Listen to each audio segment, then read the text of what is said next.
Jessica Blaylock. I am great. How are you guys? Doing all right. You foresee that happening where they go down on the field? I mean, you might be involved in these kind of interviews where you have to ask the manager who he likes, in terms of the price and or over the first 5 innings. This is something Minervini would probably be an advocate of. I was just about to say, I would pay money to have a front row seat to watching Craig ask managers and coaches about the money line.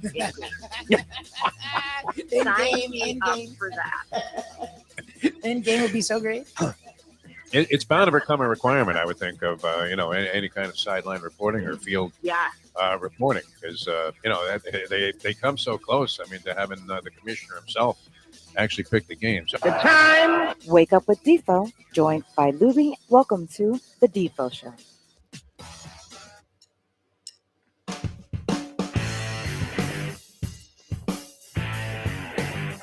And let the insanity begin. I think this is about the point in time where it kicks in. Good morning, everybody. Great to be with you on this fine Wednesday edition of the program. Well, we don't know that it's going to be a fine Wednesday edition, but it is a fine Wednesday, and we do have an edition of the program. So you guys can be the judge of that. So we're not going to tell you, hey, we got a great show for you, and then you listen to it and go, it wasn't that big of a deal, Defo. Lubie, I thought you were average today, and I don't know that you said anything of interest, Defo, in 2 hours. Even without taking a commercial break. So, to say it was a fine show at the top of the show was a bit misleading, huh? Kind of like sunsetting Social Security, my friends. That got a little hostile last night. I didn't watch much of that. I'm not really a big fan of Joe Biden's speeches. Not that, I don't have any agenda against Biden. The Hunter Biden stuff is a little bit questionable, is it not? Lubie, was he in on these meetings? Was there some kind of side deal all of these years? I mean, why is he sending his drugged out son all over the universe? And how did he get these jobs? That's the other thing, huh? Like what Ukrainian energy company would look and go, well, oh, you have no qualifications whatsoever, and you've never been in this business, and you're not even stable mentally. But why don't we give you a job consulting for us at $60,000 a month? That doesn't happen to me, Lubie. I don't know that it happens to you. I don't see those ads in the classifieds for those kind of positions. Do you? No, look, I'm not saying it's on the up and up, and I am all for regulating both sides equally. My problem is that both sides don't have equal detrimental accountability for criminal activity. Yeah. Like every Trump kid was in a cabinet position.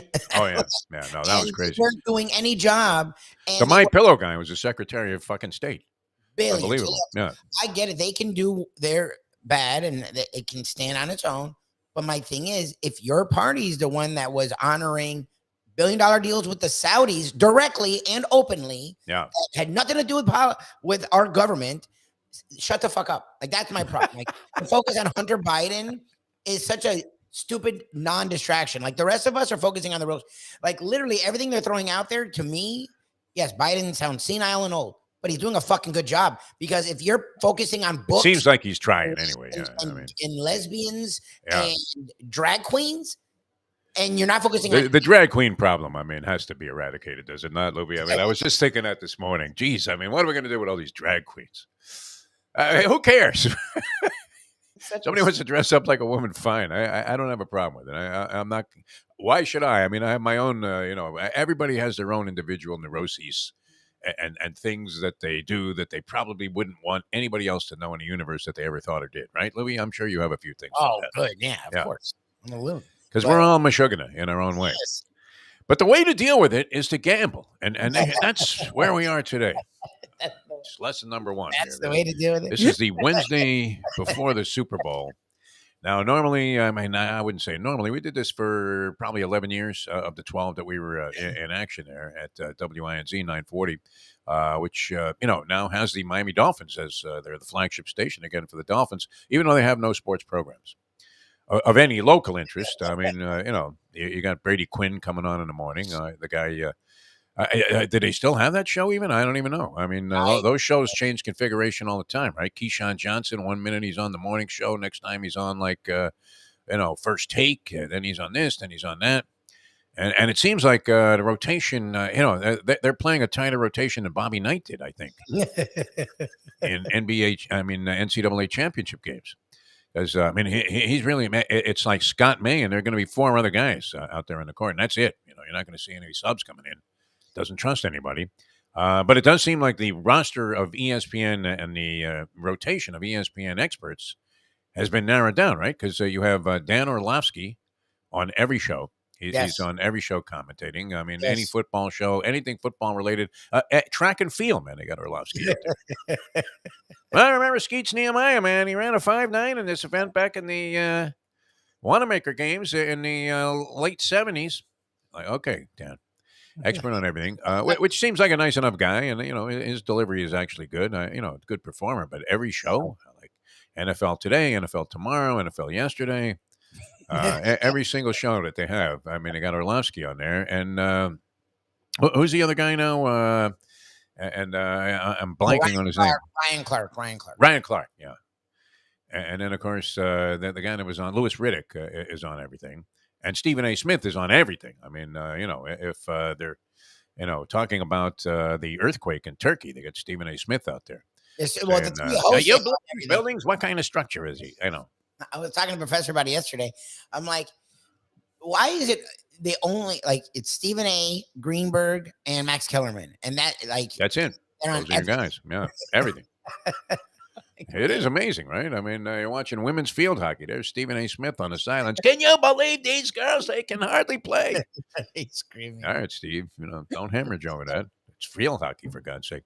But anyway, a zillion things. Now, I have really no strong conviction. I have to say this. I'm going to be in Atlantic City at Harrah's, and they do have sports wagering there. I keep thinking because I have to jog across that duck, thing. There's like a big field between the Harrah's Casino and the Borgata where you can play horses in Atlantic City. It's, it's actually the only place among Atlantic City casinos where you can play the horses. So, you know me, that's my game. I mean, if I'm there Monday, Tuesday, Wednesday, I don't care if it's only Mahoning Valley and Parks. I'm in there playing horses. Garbage tracks, and then everybody complains. They have the same complaint. Can you believe this? It's all garbage tracks. It's like, well, then what are you doing here? Why don't you wait till Thursday when Aqueduct opens up? Because you're a sick degenerate and you can't control yourself. Now, when I'm there, that's my entertainment. I'm not a slot player. Sports wagering is mostly a nighttime activity, and it's kind of nice. It's actually more of a thing. I guess it would be nice to be up at the time. But I'll probably end up doing this. And I'm going to use a Mike Mayo philosophy here that he adopted from the great Eddie Kaplan, which was bet a little to win a lot. I think that may be the way to approach the Super Bowl, as impossible as it may seem to connect on a bunch of these things. So, I'm reading all kinds of crazy stuff. And I'm trying to take the guys that I have the least amount of respect for their opinion and then go strongly against them. Because they're big advocates, and the chief principal, problem is the guys with action sports, in terms of trying to help separate people from their money. These guys are doing a great job of that. They really are. We read these guys all the time, right? C. Coward Jackson, this guy Michael LaBeouf. Michael LaBeouf, who handicaps hockey mostly for these guys, is telling you that a good bet, and this may be one time I actually follow this guy's advice. A good bet. Does this make any sense? No, 0.0. There's a FanDuel prop bet where, you can change the line. So the Chiefs are getting 1.5 in the main, betting line, right? All betting action is based on this. Philadelphia is favored by 1.5. Now, if you want to go out, and do a lot of extrapolations and permutations, you can bet the Chiefs at 13-1, Lubie, to win by more than 23 in a hook. Oh, see, yeah, You're laying 23 in a hook, but you get 13-1. So if somehow, and this guy makes a case that look, a lot of these games, especially in the Super Bowl, it hasn't been the case of late, right? They've been more competitive. There was that whole decade there where every game was a blowout. The 90s were horrendous. Yeah. It looked like the Hawaii Bowl, where one team was ready to play and the other team had all kinds of problems. Barrett Robbins is running around there like a maniac. You had, who was the running back with the Cincinnati Bengals? Big running back that ended up missing a game because he was doing cocaine. You had the player of the year that was arrested in Miami for... Not Lawrence Phillips. No, not Lawrence Phillips. Phillips, never had these kind of problems. I know. Big running back for the Cincinnati Bengals. Come on, I'm blanking on that. Well, was it Ickey Woods? It's not No. And this guy ended up sitting out the game because they found him drugged out the night before. Stanley Robinson, but he wasn't running him back, right? Eugene Robinson, was the Falcons guy that ended up getting arrested. Yeah. Was there Stanley Robinson who did the same thing and got in trouble before Super Bowl? But I don't think he was a running back. I don't know. Yeah, anyway, I mean, but one team usually gets plagued with all of the problems, while the other team just on the straight and narrow path goes right in there, waving an American flag, wins the Super Bowl 39-6, and that's it. So he says that look, everybody sees this game going back and forth and being close.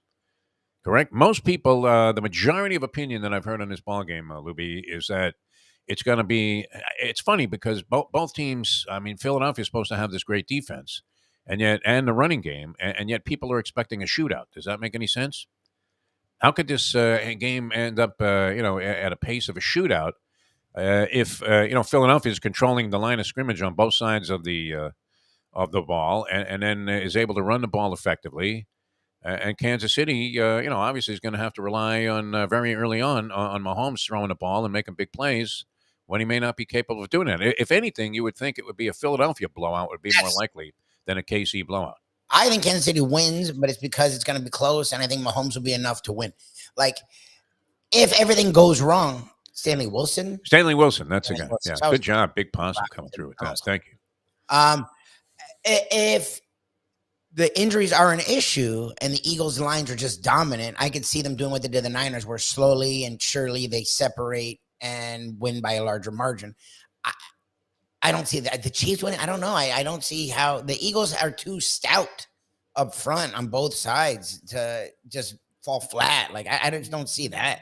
My problem with the Chiefs all year has just been their tendency to hang around and let other teams hang around and not be able to really bury people like they did a couple of years ago. Of their Super Bowl appearances, this, and what is it now, 3 in the last 5 years? Is that it? Okay. There's 3 in 5 years, yeah.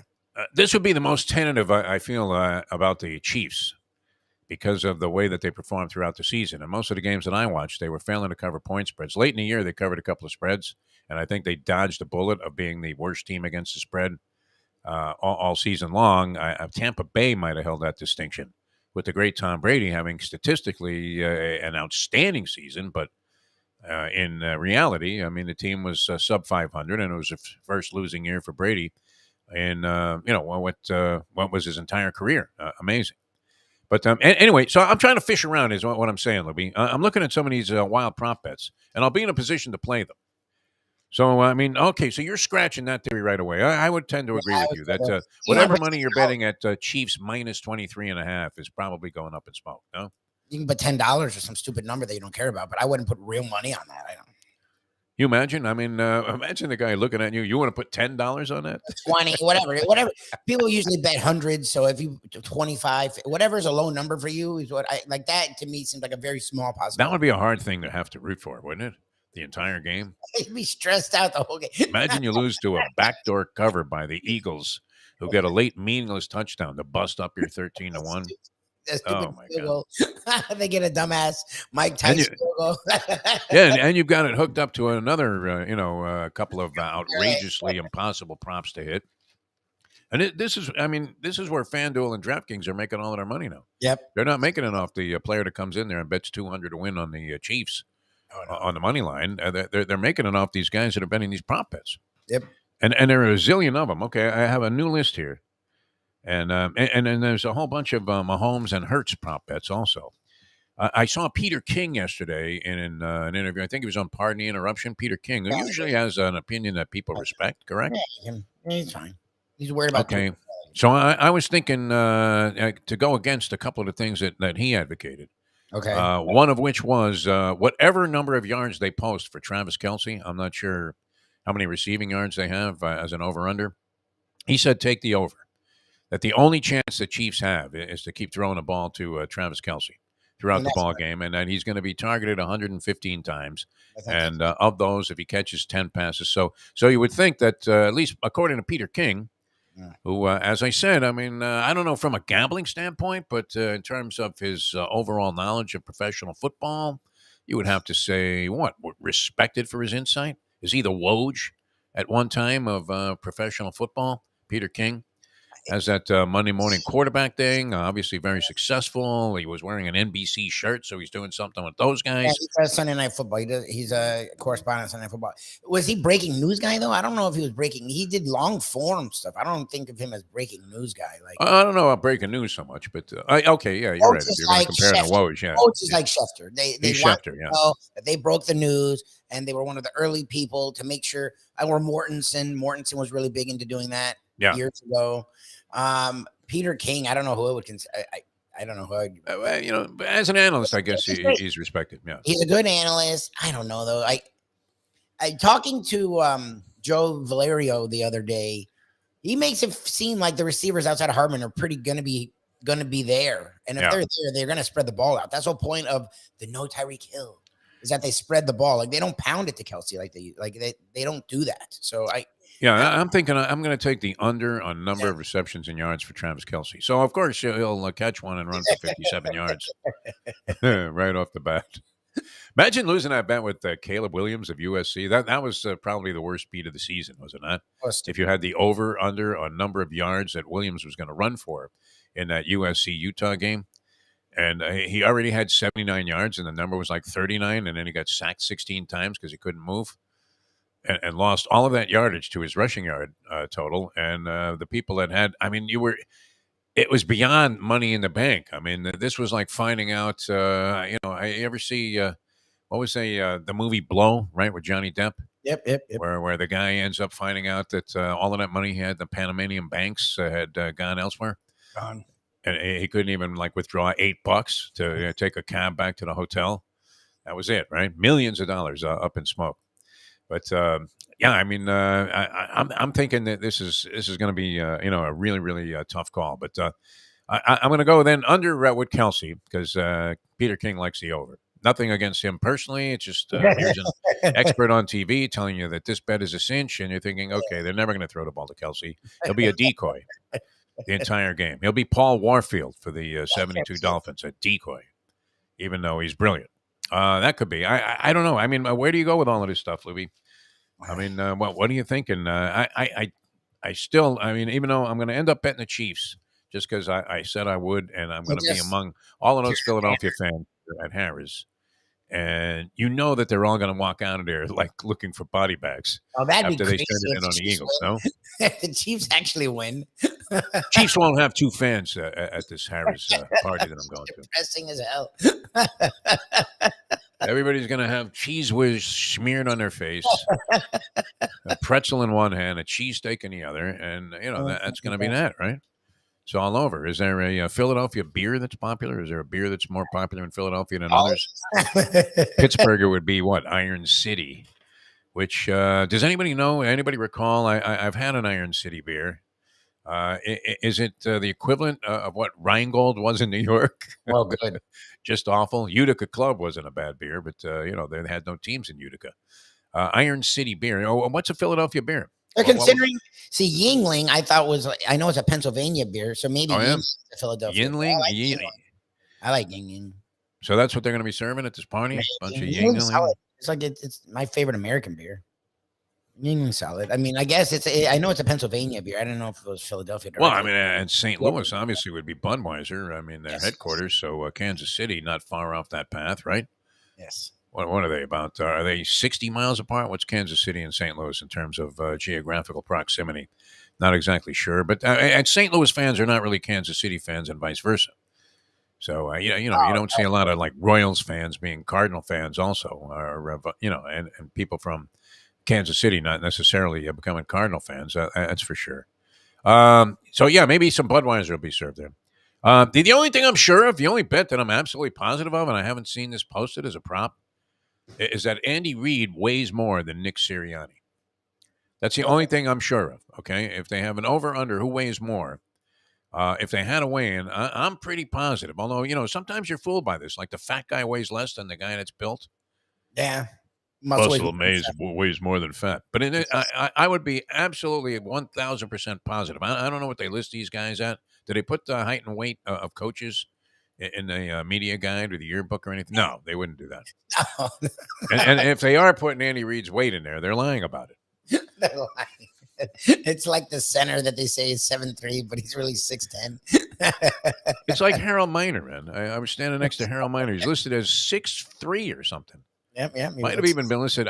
Did they have the audacity to list him at 6'5"? I mean, holy Bill Bradley. I'm standing next to the guy, and he's shorter than I am. Right? I'm just about 6 feet tall if I stand up straight. And, and this guy, I'm looking down at him. And he's listed in 6'5". I think they listed Harold Miner at 6'2". Is that possible? Yeah, Look up Harold Miner. There's no way this guy was even 6 feet tall. I mean, he was shorter than my father.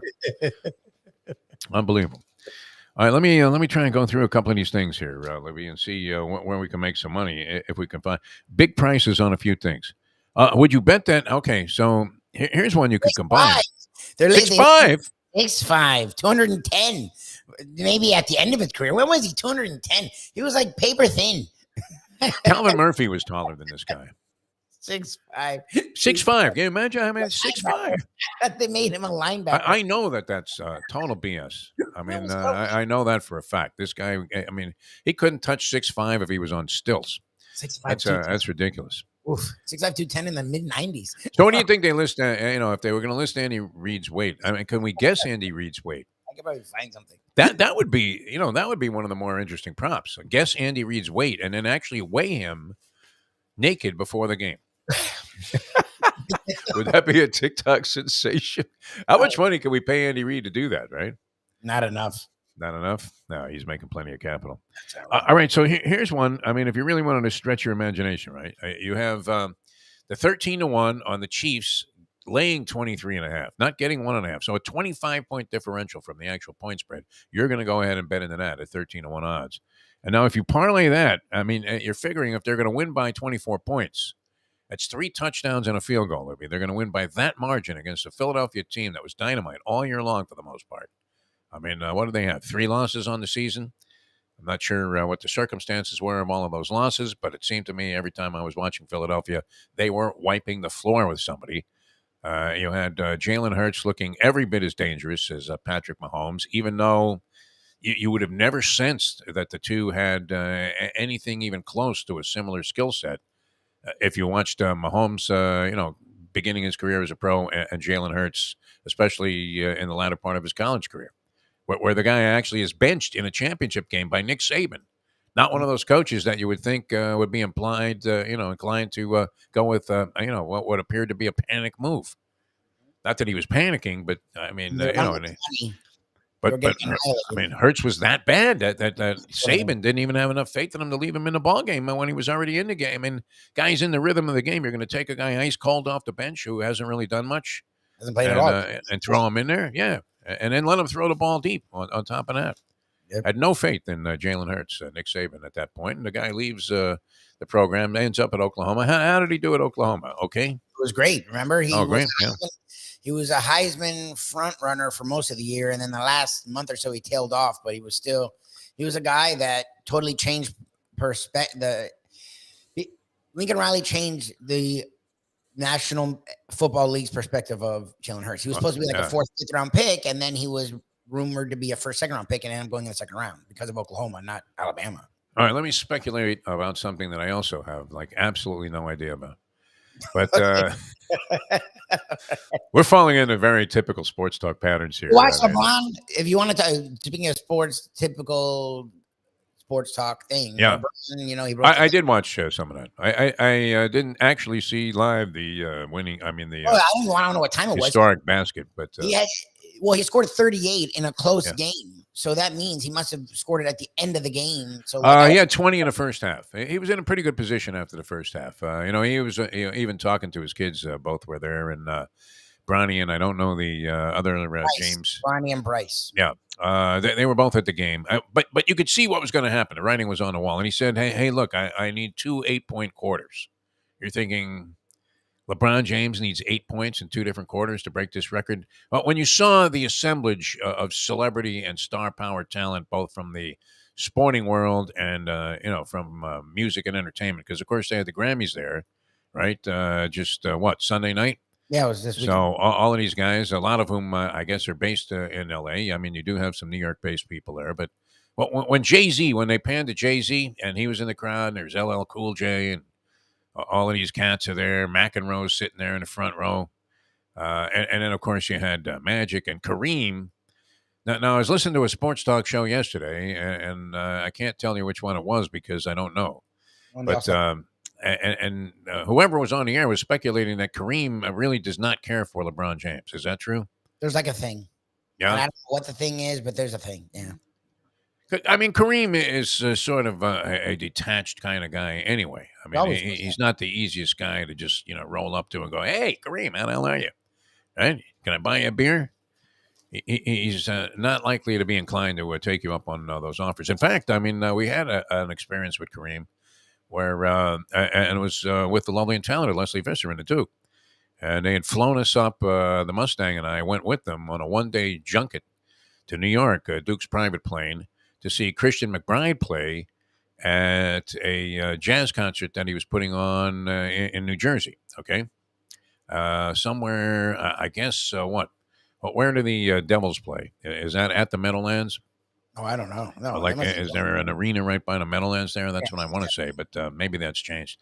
Anyway, so we fly in there and we go to the concert and we're backstage naturally with Christian McBride, having Leslie and the Duke backstage, and Kareem Abdul-Jabbar was going to do like a jazz poetry reading before this was kind of a special cultural thing where McBride was going to play, but it also involved some other stuff.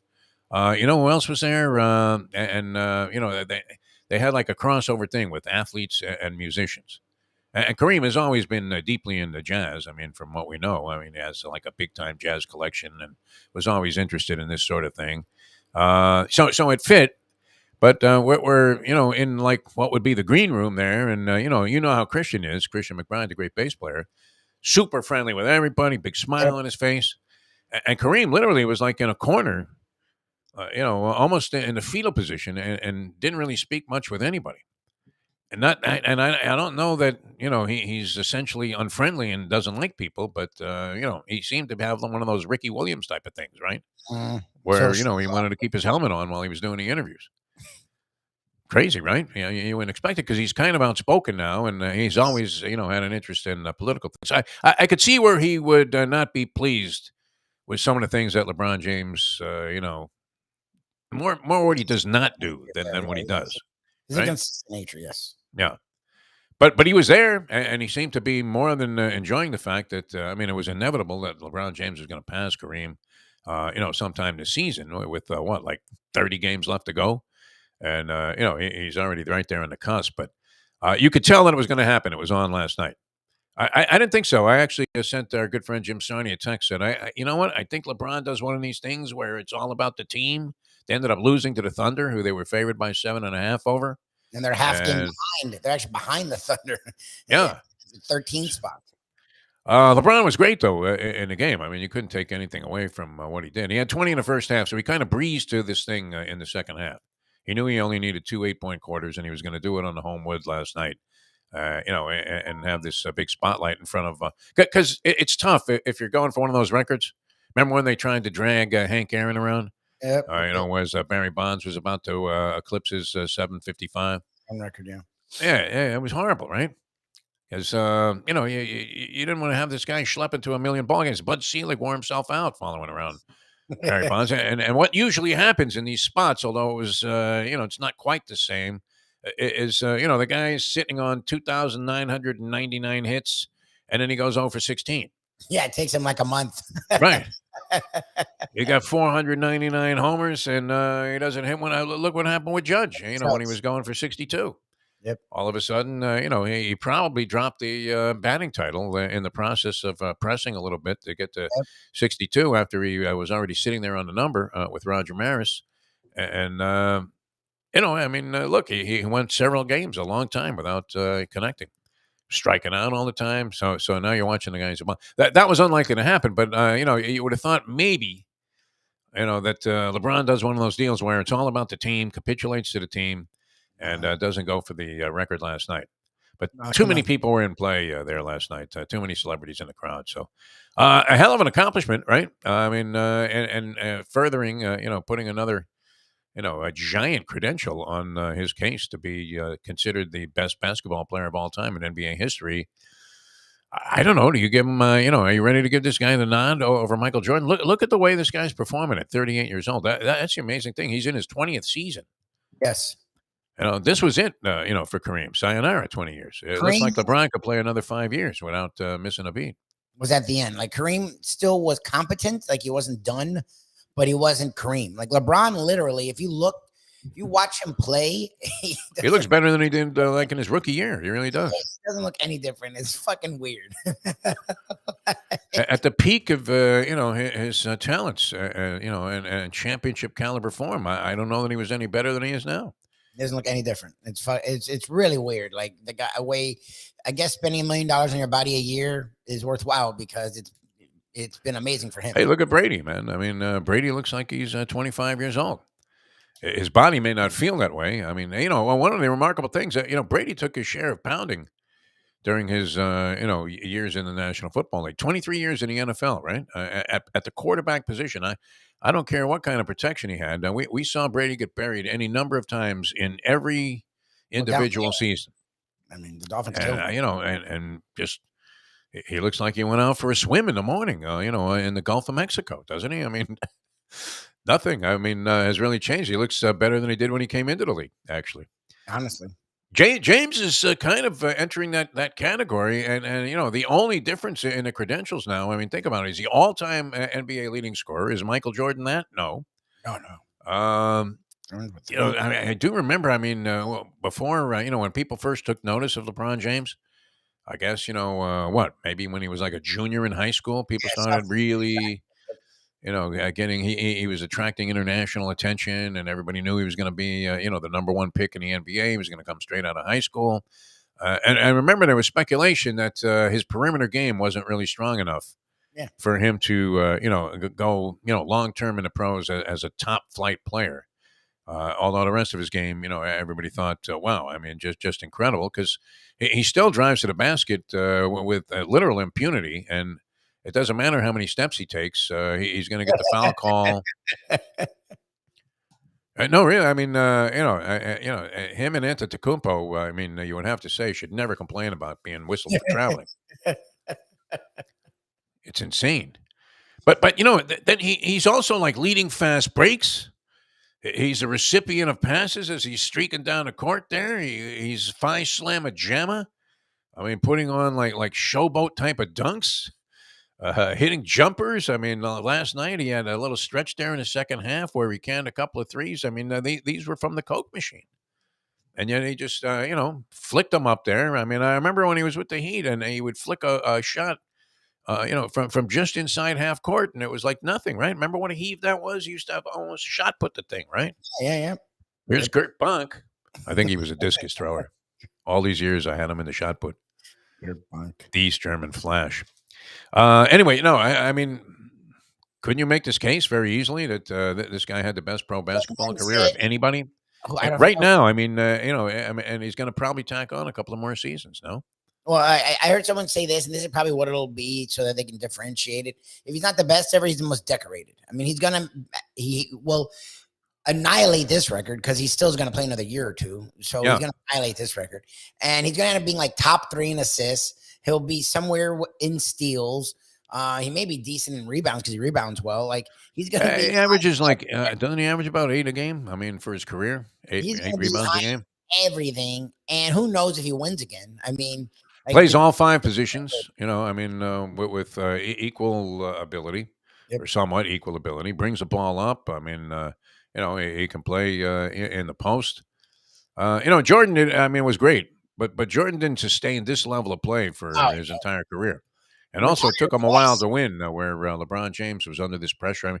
I mean, when he was coming out of high school and everybody was talking about him, there was no way you could have thought that this guy's career was going to be this brilliant. He was more likely to be a bust by comparison, though. I mean, for the wild expectations there were for LeBron James. Expectations there were for him were higher than anyone ever, and he actually exceeded them. He literally you would have to say that.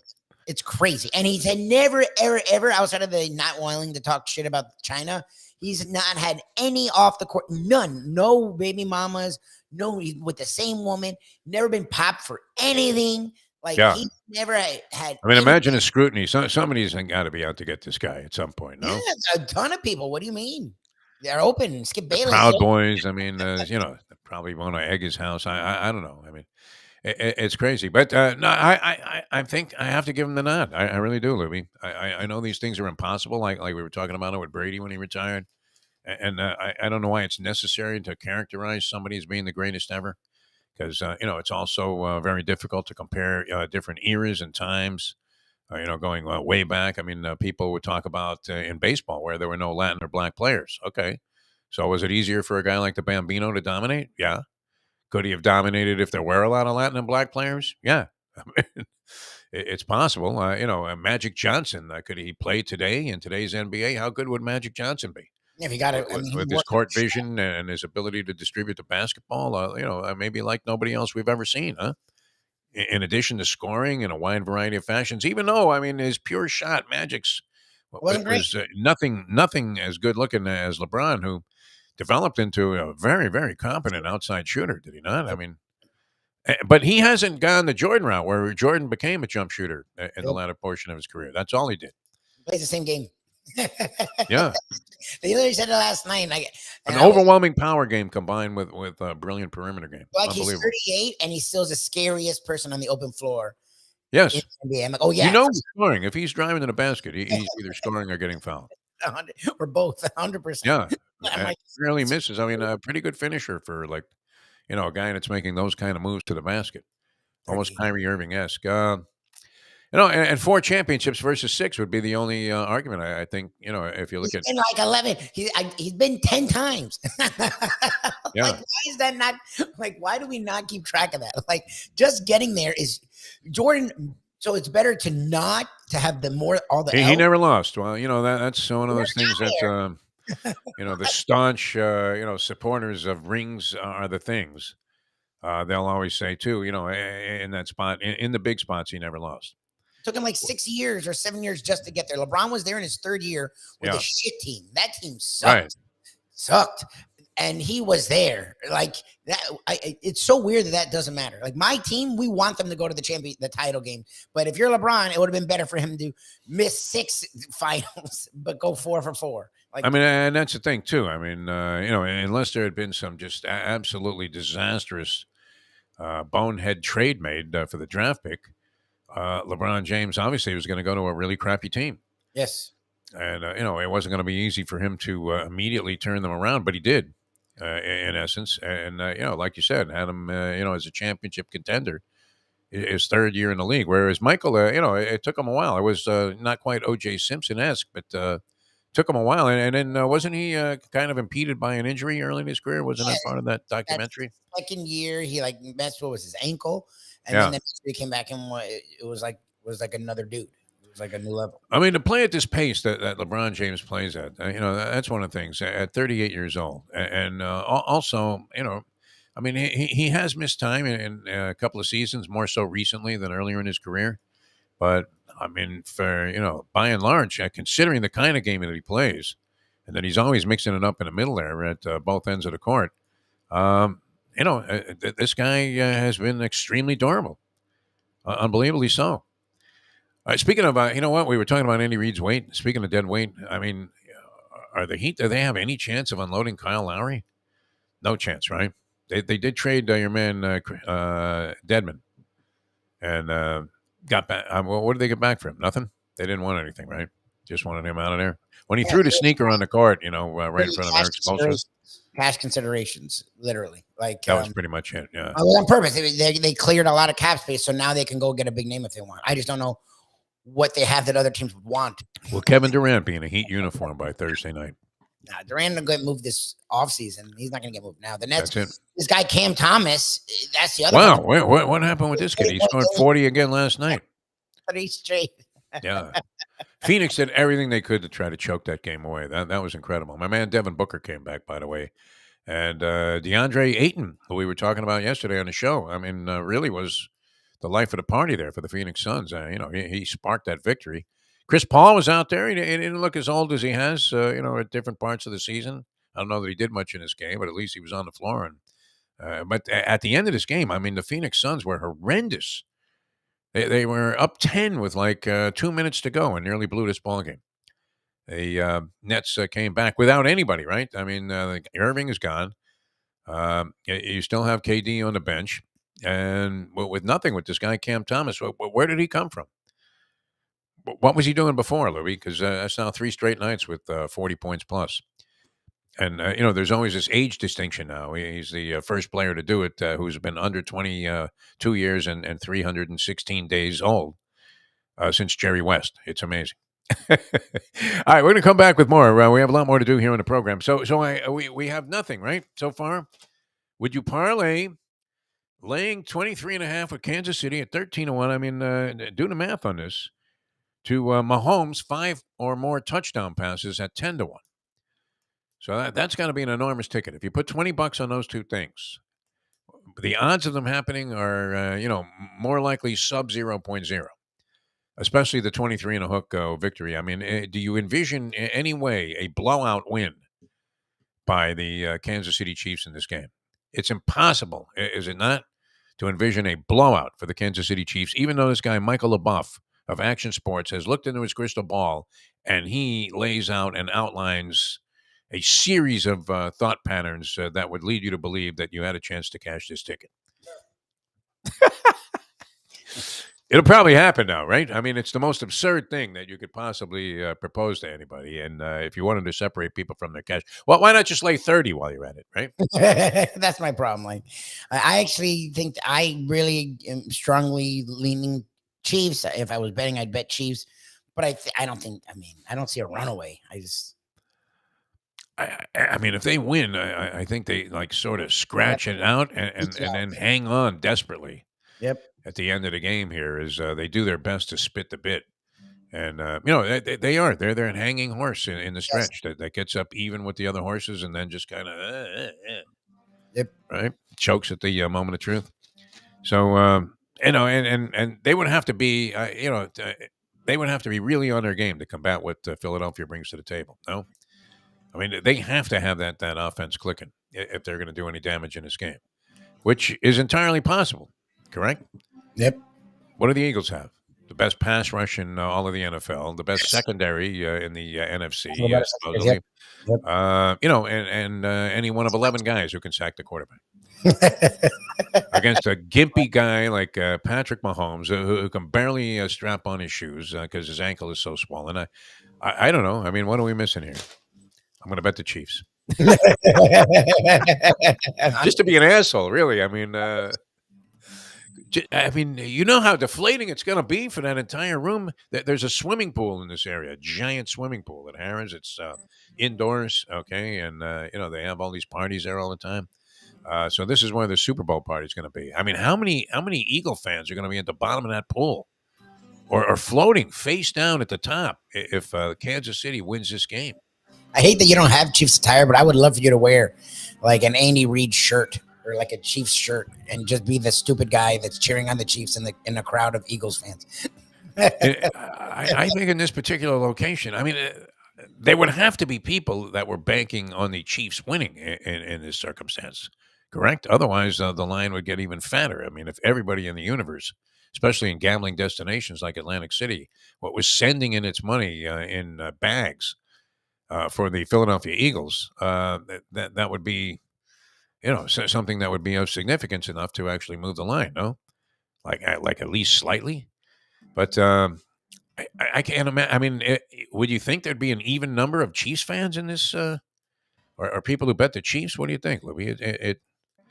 It's unfathomable that Philadelphia won't dominate this scene there in Atlantic City, and that most people that are from that area, if there are any, does anybody live in Atlantic City? I don't know. Only the guy that owned the Eagles back in the day. Do people actually live there? I'm sure they have, like People Vegas. live there. I don't think a lot of people live Nobody there. lives there. It's just, I mean, you have these sort of project-like apartment houses where the people that work in the hotels. I mean, it's still the same as it was, back when they had the remember the HBO show, Boardwalk. What was that called? Boardwalk Empire. Boardwalk Empire. Yeah, that was a good show for a while, and then it kind of got a little bit tiring. All right, much like this, particular monologue here, which is stretched far too long. We have Tony Segreto coming up. He's going to go old school with us. I don't know how much of a solid opinion. I wanted to actually go back and review some Super Bowls of significance in Tony's life, right? Because you would have to imagine that he was there at Super Bowl III, no? 1969, with a young Tony Segreto, maybe not covering it, but in some capacity. You know, Tony probably hooked on at like 12 as an intern somewhere. He's one of those guys that had his career path and followed it like a Mitch. And that's why, one of the reasons he's so successful even today, right? I mean, is there ever a time we talk to Tony, he's not doing something of some major significance, right? Oh, yeah, I'm having lunch with Nick Saban today. Oh, okay, Tony. How'd that come about? But he's always doing something, right? Including last week, he was schlepping down to the Keys there to talk to Jimmy Johnson about something. He was doing some kind of interview. So he's always on top of it. But I don't know. Do you have a Super Bowl, Lubie, that sticks out as the most significant for you? I mean, you were too young for those Dolphin losses, right? Yeah, Marino? I would say the Cowboys ones because I hated the Bills. And they kept getting there. So it was like, okay, eventually it was just assumed the Bills would win one of those 4 Super Bowls. Yeah. And the fact that it ended by the Cowboys beating the shit out of them one and then beating them in a close game, might have been vice versa. They beat them close and then they beat the shit out of them was amazing to me. And it really, and that put a nail in their dynasty coffin. After that, they didn't go back. After that, they went backwards. And after that, their dynasty, what you did, I mean, you go to 4 straight Super Bowls, that's a dynasty of some sense. It sort of put a shadow on that dynasty, so for me that was great. So I grew up with that and I hated the Bills because we couldn't no matter what the fuck team we had, Thurman Thomas, Andre Reed, Cornelius Bennett, Bruce, they owned us, Tasker, anyone did whatever the fuck they wanted, and it was like, looked so lost most of those games. It was like it was just annoying. Yeah. Louis Oliver, his head was spinning like Linda Blair in The Exorcist, trying to follow Lofton and Reed. It was ugly, right? They had, I mean, think about the talent they had on those Bills teams that went to 4 straight Super Bowls. And unfortunately, second place doesn't count for anything in the world of sports. The guy that finishes second is deemed a loser.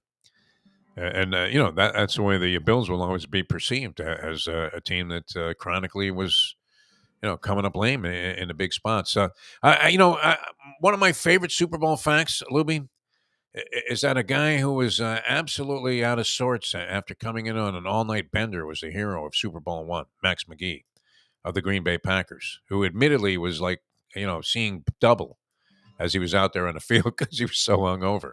And that was the way the NFL was at the time. But the NFL was so vastly superior to the AFL entry. The Packers dominated those first 2 games. So does this make me a fossil, Lubie, that my favorite Super Bowl of all time will be Super Bowl III with Joe Willie? What do you think? Well, I mean, that changed. No, but I might make you a fossil. I mean, it changed the course of NFL history, did it not? Yes, it took consolidation by the Chiefs the following year, and that's when the NFL finally said, maybe we ought to listen to these guys and see what they have to say, right? And then the merger came, and that was it. The rest is history. But I mean, as a significant Super Bowl, I would have to say that still looms to me as the largest. I don't know. Anybody have one that, I mean, do any other Super Bowls really stick out? I guess if you're a Giants fan, right? They had this 30 for 30 on the Ravens, 2000 Ravens. That was pretty impressive. And that brought about a just absolutely horrific sporting cliche that you could win the Super Bowl with a crappy quarterback, right? All because known as Trent Dilfer syndrome. All right, we're coming back with more. Tony's going to join us. We'll get his thoughts about all of this. Did you want to go a little memory lane with Tony Segreto on? I love it. On Super Bowls. There were a lot of Super Bowls that took place here in South Florida, of course, as this was one of the destinations of choice before it rained on Roger and messed up his hair that year, and then we were persona non grata, man. Right? He sleeps with the fishes. That's what happened to the city of Miami. After that one rainy night, we didn't get another Super Bowl here for what? Should we not be in the same rotation? What does Arizona offer that is so great? I mean, what? Nachos? I mean, what is it about Arizona? It seems like they've had an inordinate number of Super Bowls for a place that's just kind of out there in the middle of nowhere, if you really think about it. All right, coming back with more. Hialeah Park, a great place to go. Boxing coming up February 24th. I was watching all the boxing last night. Replay of some fight from like 2009 between Timothy Bradley and my man Kendall Holt out of Patterson, New Jersey. And it just got me excited about the whole thing that's happening at Hialeah Park. Because, wow, I mean, and you remember how impressive a couple of these kids were that were on the card the last time they had fights there. And I believe some of these same prospects are going to be showcased again on the undercard of what figures to be, a very, very exciting main event with Guillermo Rigondeaux in the ring there. And he was a guy that got his career started here in South Florida. And now, I mean, not necessarily on the comeback trail, but has always been hovering around the very top of various weight divisions. And, so it'll be a very important fight taking place at the main event. And the main thing is it's just a raucous good time. It really is. When you watch, one of the things that was impressive about this match I was watching last night, it was Montreal, Canada, for some reason. They have a couple of fighters that are based there and a couple of guys that are from there. And at the Bell Center, they go nuts for boxing. I mean, nuts. And that's what you get. I mean, it's so much fun to be and entertaining to be a part of a crowd like that, where, you just like in the heyday when the horses were roaring down the stretch in the Flamingo in Hialeah Park, you get that same kind of feeling. Like you just want to jump out of your chair and start screaming, yeah, and say, life is good. Yeah, that's the way to make you feel at Hialeah Park. Like Lubie alludes to, I mean, you don't have to go searching all over the plant there to find a drink. And then, you get socked with like one of those hockey tabs where it's like 120 for a round for four. It's actually the opposite. Whenever we literally give them the money and we're waiting, and then I'm like, money's back. Yeah, right. You see the lady going to the drawer for change. You're like, wait a minute, man. I only gave you a 20. I got like 3 drinks here. That's literally what happened at the fight. Yeah. I was like, okay. It's great too. I mean, look, it's not easy to stage like a boxing match. I mean, there are a lot of different things that happen. Things go wrong at the last second. I mean, all kinds of crazy stuff happens, and they come off so smoothly there at Hialeah. It really is fantastic. I mean, even though the place wasn't built for this, but it seems like it was because of the gradual incline in the stands there from the horse racing days of having that beautiful grandstand to all the way to ringside where, man, I mean, literally, you can't get a better view of a sporting event than having ringside seats for a fight. So mark that on your calendar, February 24th. Tickets are available online, hialeahpark.com. Of course, they have all the other stuff happening all the time. It's not like you have to wait till then to get down there. The casino is cranking there. Steve Calabro, make sure that people are winning and they're in there with a shot. A generous and really a fabulous rewards program. Really, really great. The amenities and the freebies that you get and considerations when you have a player's card. So make sure that you punch up one of those when you walk through the door. Poker room is great. I know Mike Mayo, I don't think he's played there, but he would love it. I've been down there a couple of times for a couple of events and participated, even though I'm not a good poker player. And, having, an understanding of the game from watching it on TV all these years to, actually putting those principles into practice, Lubie. It's a whole different thing, man. I have a lot of respect for those guys, but I ended up usually, getting wiped out somewhere early on, and then going over to the champion simulcasting room there and punching away on the horses. Any jugheads running, right?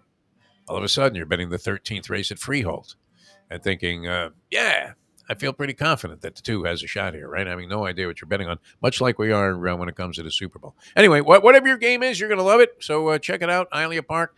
Open until 3 a.m. during the week and 5 a.m. on the weekends, and it's only a matter of time, right?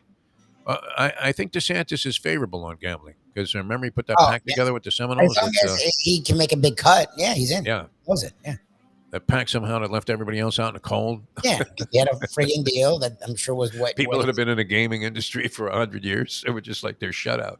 Thanks, Ronnie. But he's an advocate, so that's good. So maybe there's hope there. I mean, while he's pulling, literature, from school curriculums, then, because he just doesn't want you reading those British novels, right? Actually, could have saved me if he had done that. I wish DeSantis was around when I was going to Syracuse, right? That I didn't we would be assigned and I would read the Cliff Notes. I'm like, oh, absolutely. If that I chose not to. Even the Cliff Notes were boring. That's how bad the British novel was. These books weren't bad at all. I'm like they were boring. What the hell was I doing taking a course, the British novel? I mean, things were this fucking thick. I was like, I missed it by 15 years. And you were bored to tears. And then they were like on the thinnest paper. I don't know if you remember this. Certain books were published like on the thinnest paper. And you had like 600 pages of this dreck. Yeah. You have to be kidding me, right? We all read I'd rather go back and take bar mitzvah lessons than read the British novel. Anyway, I wasn't a very good reader, Lubie. I'm aware. And outside of newspapers and magazines, that's it. Even online, I don't enjoy reading things online because you're squinting the entire time. What is that? Not enough depth, anyway. All right. Speaking of depth, wow, we have him. He's ready. Beautiful. All right, we're coming back. We're going to pop Tony Segreto on right after these messages from some very fine people here on the Defo Show on this fine Wednesday. Back in a moment. Now that. The time. 7:57. Folks, Tony Segreto here. Let me ask you a question. What do you look for when you go out to eat? Good food, obviously. Friendly atmosphere, not too loud, but good energy, reasonable prices, and a place where you feel comfortable.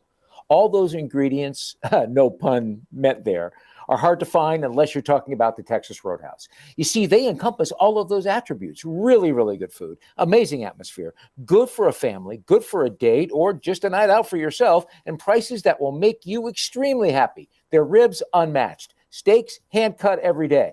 Everything, and I mean everything, is made on site, including their incredible bread.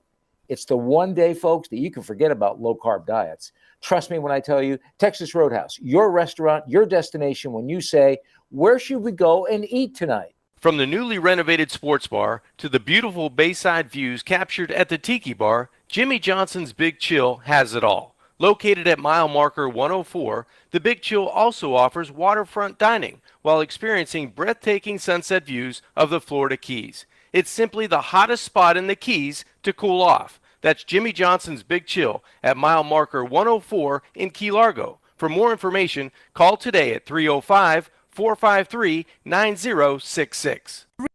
What we gonna do right here is go back. back into time. We are now kicking it old school with the one and only Tony Segreto. Brought to you by Catholic Health Services and Texas Roadhouse. Tell me, doctor, where are we going? All right, there he is, man. The man about town and a brilliant broadcaster during his lengthy career, which still persists. Amazing how busy this man is. We welcome to the show for a little old school, brought to you by Texas Roadhouse Restaurants, the great one himself, Mr. Tony Segreto. Tony, how are you, my friend? I'm doing fantastic. What a beautiful day. And oh, you're here in South Florida. Okay, great. Been for a while. yeah, I've been here now. Where have you been? Lubie? I don't know, man. I'm waiting to go to Texas Roadhouse with you guys. I'm really looking forward to it because every time Ed Garcia comes on, I get hungry.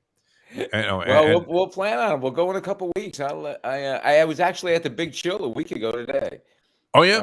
Yeah. I went down to it was remarkable. Oh, that's right. You went down to interview Jimmy. How did you like the place? Just remarkable. I had been to Jimmy's house before, so it was great to re-engage and see him again. And gosh, he looks great. And we're doing this oral history project for the University of Miami, which I'm just so honored to be able to do. And he's obviously part of the oral history project. And it was just great to spend time with him and to see Rhonda. And then we went to the Big Chill. I saw Dominic. To say hello, and it was wonderful. Everything you say about it, it is, and more, and even more.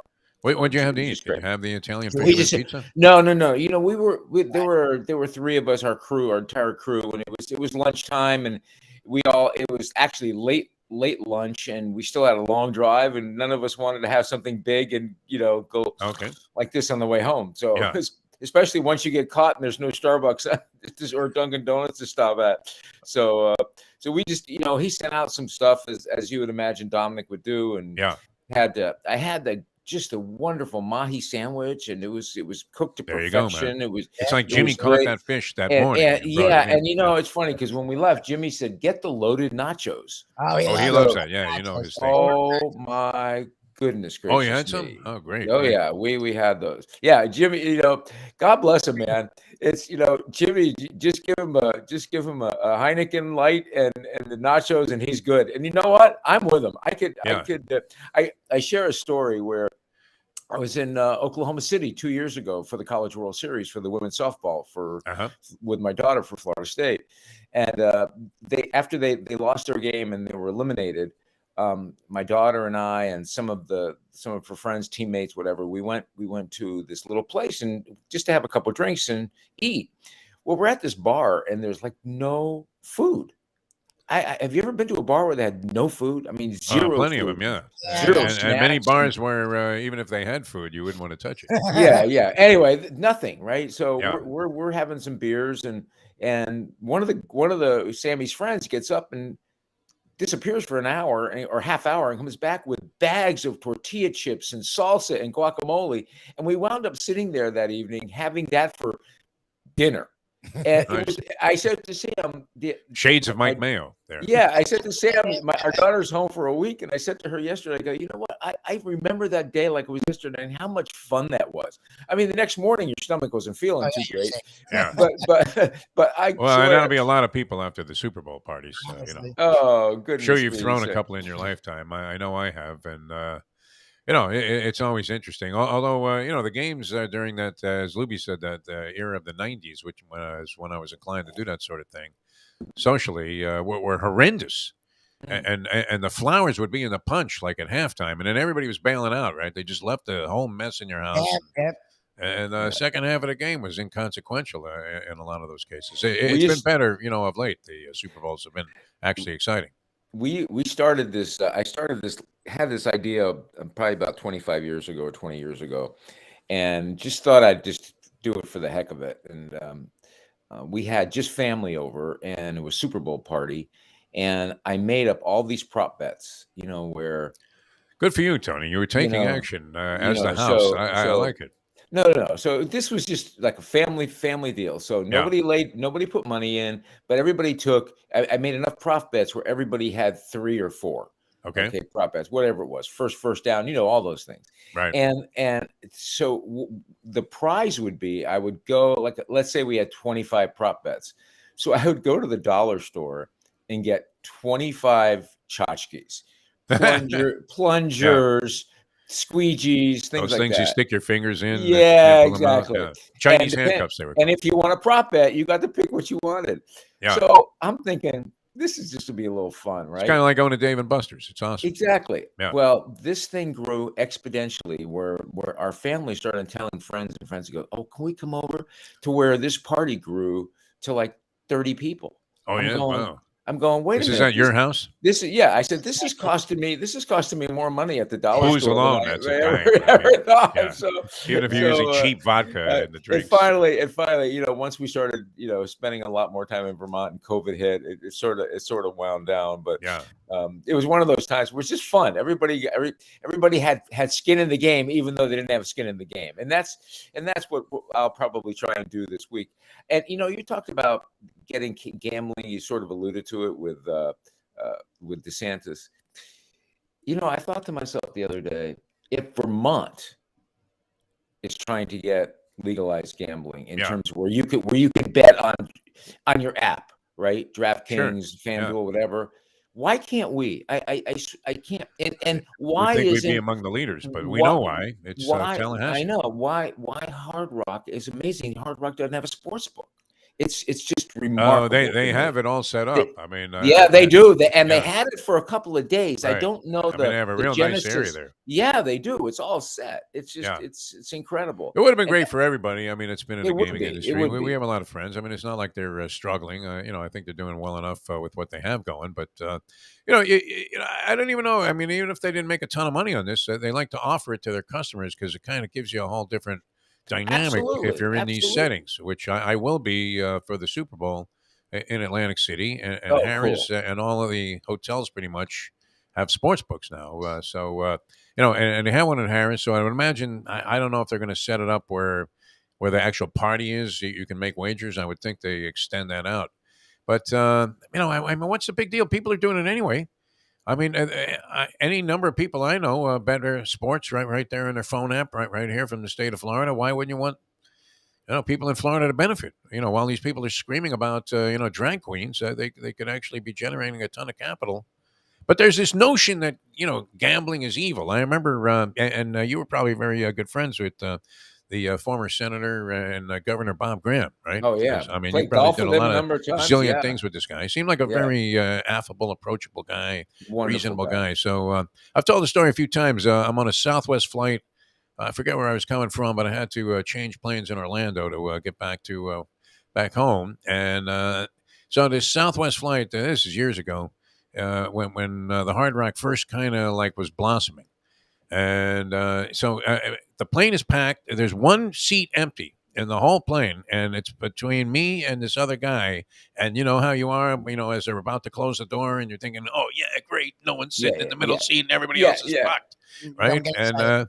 sure enough, man, one guy gets on as they're closing the door, and I'm looking at him going, "That's Bob Graham." Right. So now there's only one seat left. So he plops down in between me and this other guy. And we thought, okay, if at least it wasn't a sumo wrestler, Right. that sat down in the middle seat here, or somebody that had been traveling all day and maybe was not benefiting anymore from, the lingering effects of their deodorant. And I remember we were flying over to Hard Rock, and I asked him about, what he thought about gambling in the state. And now here was a Democrat, and a fairly liberal guy. And he cited typical sort of Florida puritanical Stone Age thinking on it, and said, "Oh well, it could bring about crime and prostitution." Yeah. I hate that. And I'm like, "Well, what are you talking about, Bob? Yeah. I mean, I love How you, much- but Yeah. We first of all, that's that's the already concept, here. though. I mean, that's I the know. concept. I get it. I get it. I just what doesn't correlate to me is if you could get whiskey sent to your door here. Yeah. Why can't you place a bet on your phone? At the very least, a bet on your phone. I mean, it's not going to kill anybody. That's for sure. Nothing. It brings in revenue. Yeah. Well, the problem It was crazy though, but they made that clandestine deal, with DeSantis and the Seminoles, which obviously the Seminole tribe is in a very healthy position, to try and do what they can to control the game here. And I don't know, they were going to extend it out, but it was kind of a fugazi arrangement, and I guess which finally got struck down by a federal court ruling that you guys can't do this. Yeah. So that was it. The pact was gone, and they had to go back to whatever was going on in the first place, which left us out in the cold. If you wanted to bet games at Well, like we Gulfstream can't- Park or something. What we can't do here, and you can do in other states, like for example, we were at a wedding in Cincinnati, Yeah. and it was our son's college roommate, and our son and his friends wanted to place a bet on a game, and Cincinnati didn't have the betting where you could do it on your phone. You could do it from your phone. So they literally drove 5 miles Exactly. to Kentucky and placed a bet and came back. All right. It's like the Dry County thing there in Kentucky. Yeah, I right? can go to New Hampshire when I'm in Vermont. I can go to New Hampshire and place a bet. Here, you're stuck. You can't go anywhere. I see you still doing it old school, Tony, calling some guy named Louis. Louis the Lip. Yeah, the Lip, and and you meet him on Mondays. Although up there where you when you're staying in Vermont, there in the snow, it's probably a little tough for the bookie to get there, unless of course he's collecting. All right, I mean, before we get into some reminiscing on some Super Bowls here, because you would be a good guy to talk to about a lot of different things pertaining to the Super Bowl. I don't know what to think about this. I really don't. I mean, I could see Philadelphia winning the game, maybe by a comfortable margin, maybe 7 to 10 points. I could see Kansas City just having the game of their lifetime on offense, and somehow maybe in the end holding off, some Philadelphia comeback effort, because they always sort of hover around and leave teams with a possibility of beating them at the end of the game. What do you see? I mean, do you have a lean? Well, first of all, kind of feel. First of all, from a old guy media perspective, Yeah, this game is a journalist's dream because of all the great stories. I mean, there's a lot of good stuff. All amazing stories.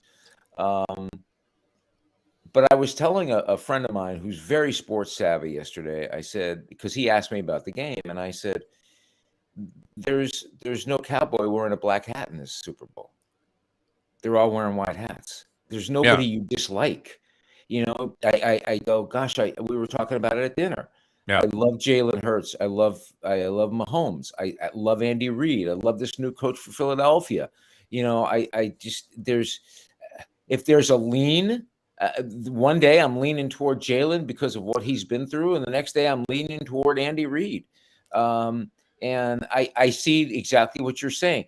I would say this. My sense is, my instincts tell me, just from our history together, especially yours and mine, with all the great teams we've been around, that Philadelphia with that offensive line is going to be hard to beat. But when you factor in what Andy Reid does to Kansas City, and if anybody's going to keep up with Philadelphia and they go on this, you know, this sprint, it's going to be Kansas City. So I'm hoping for an exciting game. The way I want this game to represent what the season has meant. And this season, as we've said so many times, has been an exciting, fun to watch football season. And I'm hoping the Super Bowl carries that through and represents that sort of, okay, this is the punctuation mark on the end of the 2023 season. Yeah, I mean, that would be great. It would be appropriate also. Who do you like? Who do you like? You know what? I don't know. You know, everybody that you know I've listened to that likes the Philadelphia Eagles, you know, makes a very solid case that they should be favored in this ball game, and in all likelihood, you know, one of the things about the Super Bowl, I guess it's been true over the years, is if you like a team to win the game, don't worry about the point spread. That's great. Yeah, Because exactly. you know, the teams that have been favorites, you know, have covered easily in a lot of spots. I mean, if you look at the winners overall, most of the winners have covered the spread. Right. Obviously, the underdogs have covered the spread, and the most of the favorites have won in a runaway. The last spread I saw was a point. Is it still? I've been seeing a point and a half. Yeah, it was I mean, Kansas City favored by a point, right? That was the no, last I no. saw. Philadelphia's been favored all along. Eagles 1.5 I'm seeing right now. It's One fluctuating. and a hook's been pretty 1 and steady 2 for the and a hook. last. You know, the line opened up 2.5, About a week and or it was 2, and then it went up to 2 and a hook, and then it went down. I don't know if it got as low as 1 yet, but I've seen 1.5 for the last several days. Yeah, I saw. So, and Kansas City's getting 1.5, but you know, the you know, a trend in all Super Bowls overall is heavily in favor of, if you think Philadelphia is going to win the game, don't worry about this 1 and a hook. You know, don't even factor it into the equation, agree, which I probably especially- wouldn't anyway. You know, if I thought they were Right. going to win. Right. I again, I'm hoping it's just going to be. I cannot wait to see those two quarterbacks perform. I mean, to see those two talented quarterbacks perform, and that's the other thing. You know, you love the towns. I mean, you love the fandom of both cities. Well, I'm going to be, you know, just entrenched in Eagle territory. Oh my there God! in Oh, Atlantic City. absolutely. Yeah. Are you kidding? You're going to be in Jersey, boy. A lot of wise guys are not going to be happy when I start silently, you know, or trying to suppress my glee when Kansas City wins the game, because I think I'm going to bet on the Chiefs. Only because all signs would point to, you know, like I said, you know, I've talked to a zillion people. Obviously, everybody, hey, what do you like at the Super Bowl? You get this all the time, Yeah, and every there's nothing day. wrong with it. Yeah. And I'm always curious to see, you know, how people are seeing things. And you know, the Philadelphia fans and the backers of Philadelphia are adamant that they're just, you know, a solidly better team all the way around than Kansas City. Kansas City, I would say, from my own observation, I saw a lot more of their play this year because I watch more AFC than NFC football for some reason. Maybe because, you know, the Dolphins are involved there. But, you know, I just always have been an AFL guy. The Chiefs have been suspect so many times this year. Oh, I know. That if Philadelphia is really that good, they should roll over them. Not roll over them, but they should, you know, control the pace of the game. But, you know, the big factor for me will be, you know, can Kansas City kind of get the jump on Philadelphia in this ballgame somehow? And maybe put them in a little bit of a hole where, you know, That's it's not exactly what I'm appropriate thinking to run the ball, you know, and then I don't know. Here's my sports talk question, right? Which we have no idea what the answer is to, and there is no answer unless you're, you know, a medical expert on both of these guys. But is Jalen Hurts' shoulder injury more of an impediment to him than Mahomes' ankle injury, is going to be for him in this ballgame. Because Right. I mean, there were some suspect throws. They were able to win under wraps, but without having to do anything with Jalen Hurts. You didn't have to run a ball. You didn't have to throw the ball. But there were some suspect throws, including that one, to Brown, where he overthrew the guy by 5 yards. And those were throws that he was making before. You know how it is. I mean, maybe you put a little extra, juice on the thing because you can't think it's not going to get there. All I can say is that both of those players will be so juiced up, they're not going to feel anything. You believe that the syringe will be the key factor in this game? Oh, It's like Bob Baffert was hired as the medical expert. It'll play a role. Yeah. Come on. We've been around long enough. I think it'll play a role. I don't know if it'll play a role at the start of the game, but if needed, it'll be there. It'll be there, and that's why they have that little dark blue tent. Cut me, Mick. Yeah, exactly. Yeah. And we have been there enough to know how things are done. I mean, look, you would have to think that they would do anything and it's they not could to and kill I'm the not, pain for these guys yeah, if it I'm wasn't not going to hurt them. Yeah, right. I'm not casting aspersions that we're going to hurt these young men. But James Woods was seen around the set for the Super Bowl from any given Sunday. By the way, did any of you Don't worry, see Shark is going to play or whatever that was. the What was the guy's name? ESPN? Do you see the ESPN special on the 72 Dolphins? I did not get to see that. Yet. It was they did a fabulous job, and they did a fabulous job. I'm gonna have to take a look at that. It's on. You can now see it on ESPN Plus streaming. It's called The Perfect Machine. I think for those who are Dolphin fans, I just wanted to throw that in because it just we're kind of going down memory lane here. I think you'll love some of the stuff and some of the interviews and some of what the players were saying. I mean, some of it makes you laugh, and it brings back some great memories. I wish I was aware of this man and what he does with the Texas Roadhouse restaurants. Back in the day when I was throwing massive Super Bowl parties at the Forest household, big game parties. Because I could have simplified my life, with a big game party just by going to Texas Roadhouse and breaking out any number of these sides. And we welcome to the show the great Ed Garcia, from Texas Roadhouse Restaurants, but. I'm envisioning, and Tony always teases me about this, but I'm envisioning trays of sweet potatoes, corn, and beans, and all of the great stuff that you have that you're capable of delivering to people that are thinking, do I really want to cook for like 25 people today? And then you probably can get this stuff cheaper than you could if you went to the grocery store and made it yourself. Yep. So, Ed Garcia. Ed, how are you? Good morning. I'm ready to rock and roll today. Awesome Wednesday. Yeah, I guess this is kind of your tipping point day where you're all ready to go and talking about Super Bowl. So I'm gonna pick up on what Defo said here, and I want to know how well, if we do want to get some sweet potatoes to go, the Texas Roadhouse all loaded sweet potatoes, how well do they travel, and how well do we reheat to prepare them for a Super Bowl get together? Well, I'll tell you right now, the sweet potatoes will travel super well. You can even pick them up that morning. You can get them hot. We can keep them in a pan. We can do the marshmallows and the honey cinnamon caramel sauce on the side for you, whatever you like to do. And then just imagine as before the guests show up, you pop them in the oven. You can toast those marshmallows a little bit and drizzle some more of that honey cinnamon caramel sauce. You'd be golden. But and of course, tell them you made it yourself. Oh, absolutely. Why not? But they'll recognize right away. Get out of here, DeForest. This is Texas Roadhouse. I've been there. I know what it tastes like. You're not kidding. I gotta have to tell you, I made another sale the other day. I was at lunch with we were at the Big Chill having lunch with, and one of my crew has a big family, and I started talking about the Texas Roadhouse, and they go, really? And I'm telling them stories about how everything is made in house and how the bread is amazing and it's great for kids and on and on and on. And they were like, no way.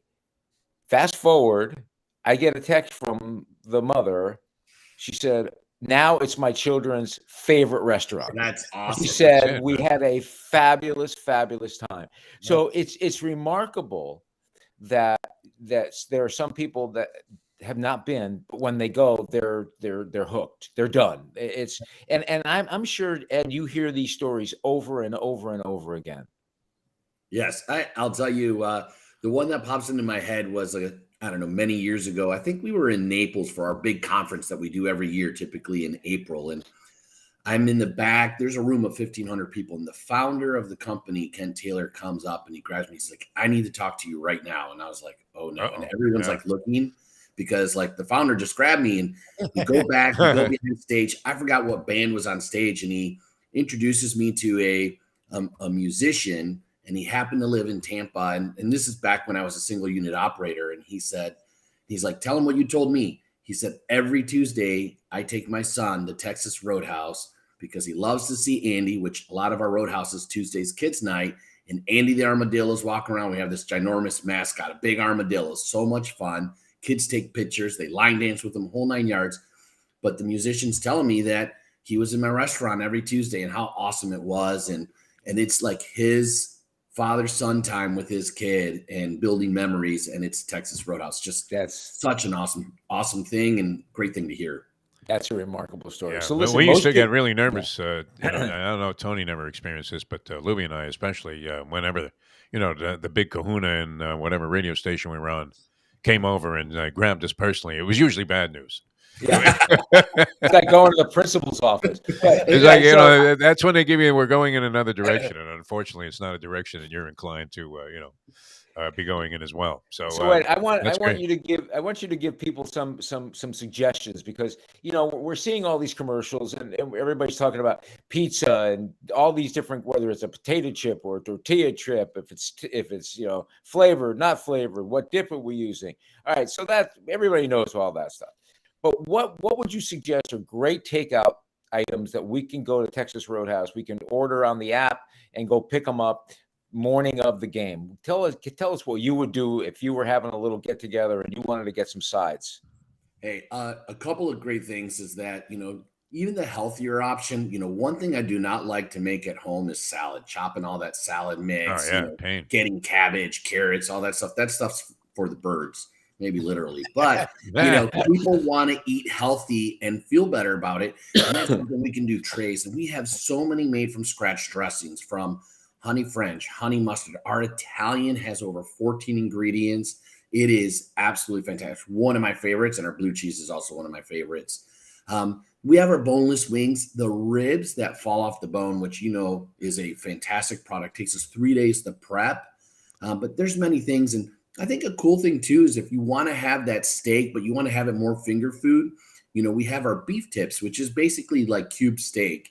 And you can skewer them up. We can put them on skewers for you, whatever. Maybe, just reach out to your local Roadhouse and, hey, this is what I'm having. This is how many people. Here's my budget. We'll work with you, which I think is a really cool piece, and just try to make it an awesome event for you. What sounds great? Yeah. What more could you possibly want? Tell us your budget. We'll work with you. Where do you hear that from anybody in 2023? That's what makes us special. Not to mention how great the food is, right? Yeah. And don't forget the Jeff DeForest sweet potato. Absolutely. Those things are dynamite, man. I'm a big sweet potato fan in general. I mean, I could eat them any variety of ways and enjoy it, but.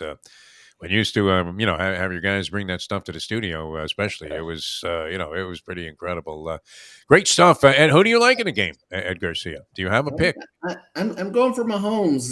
We'll Texas Roadhouse special? Yeah, barbecue. It makes some sense. I think that's it. He's got that experience. Yeah. He's kind of the big dog. He may be wobbling around a little bit, but he overcame that fear and that obstacle in that last game and looked pretty solid. So got the W.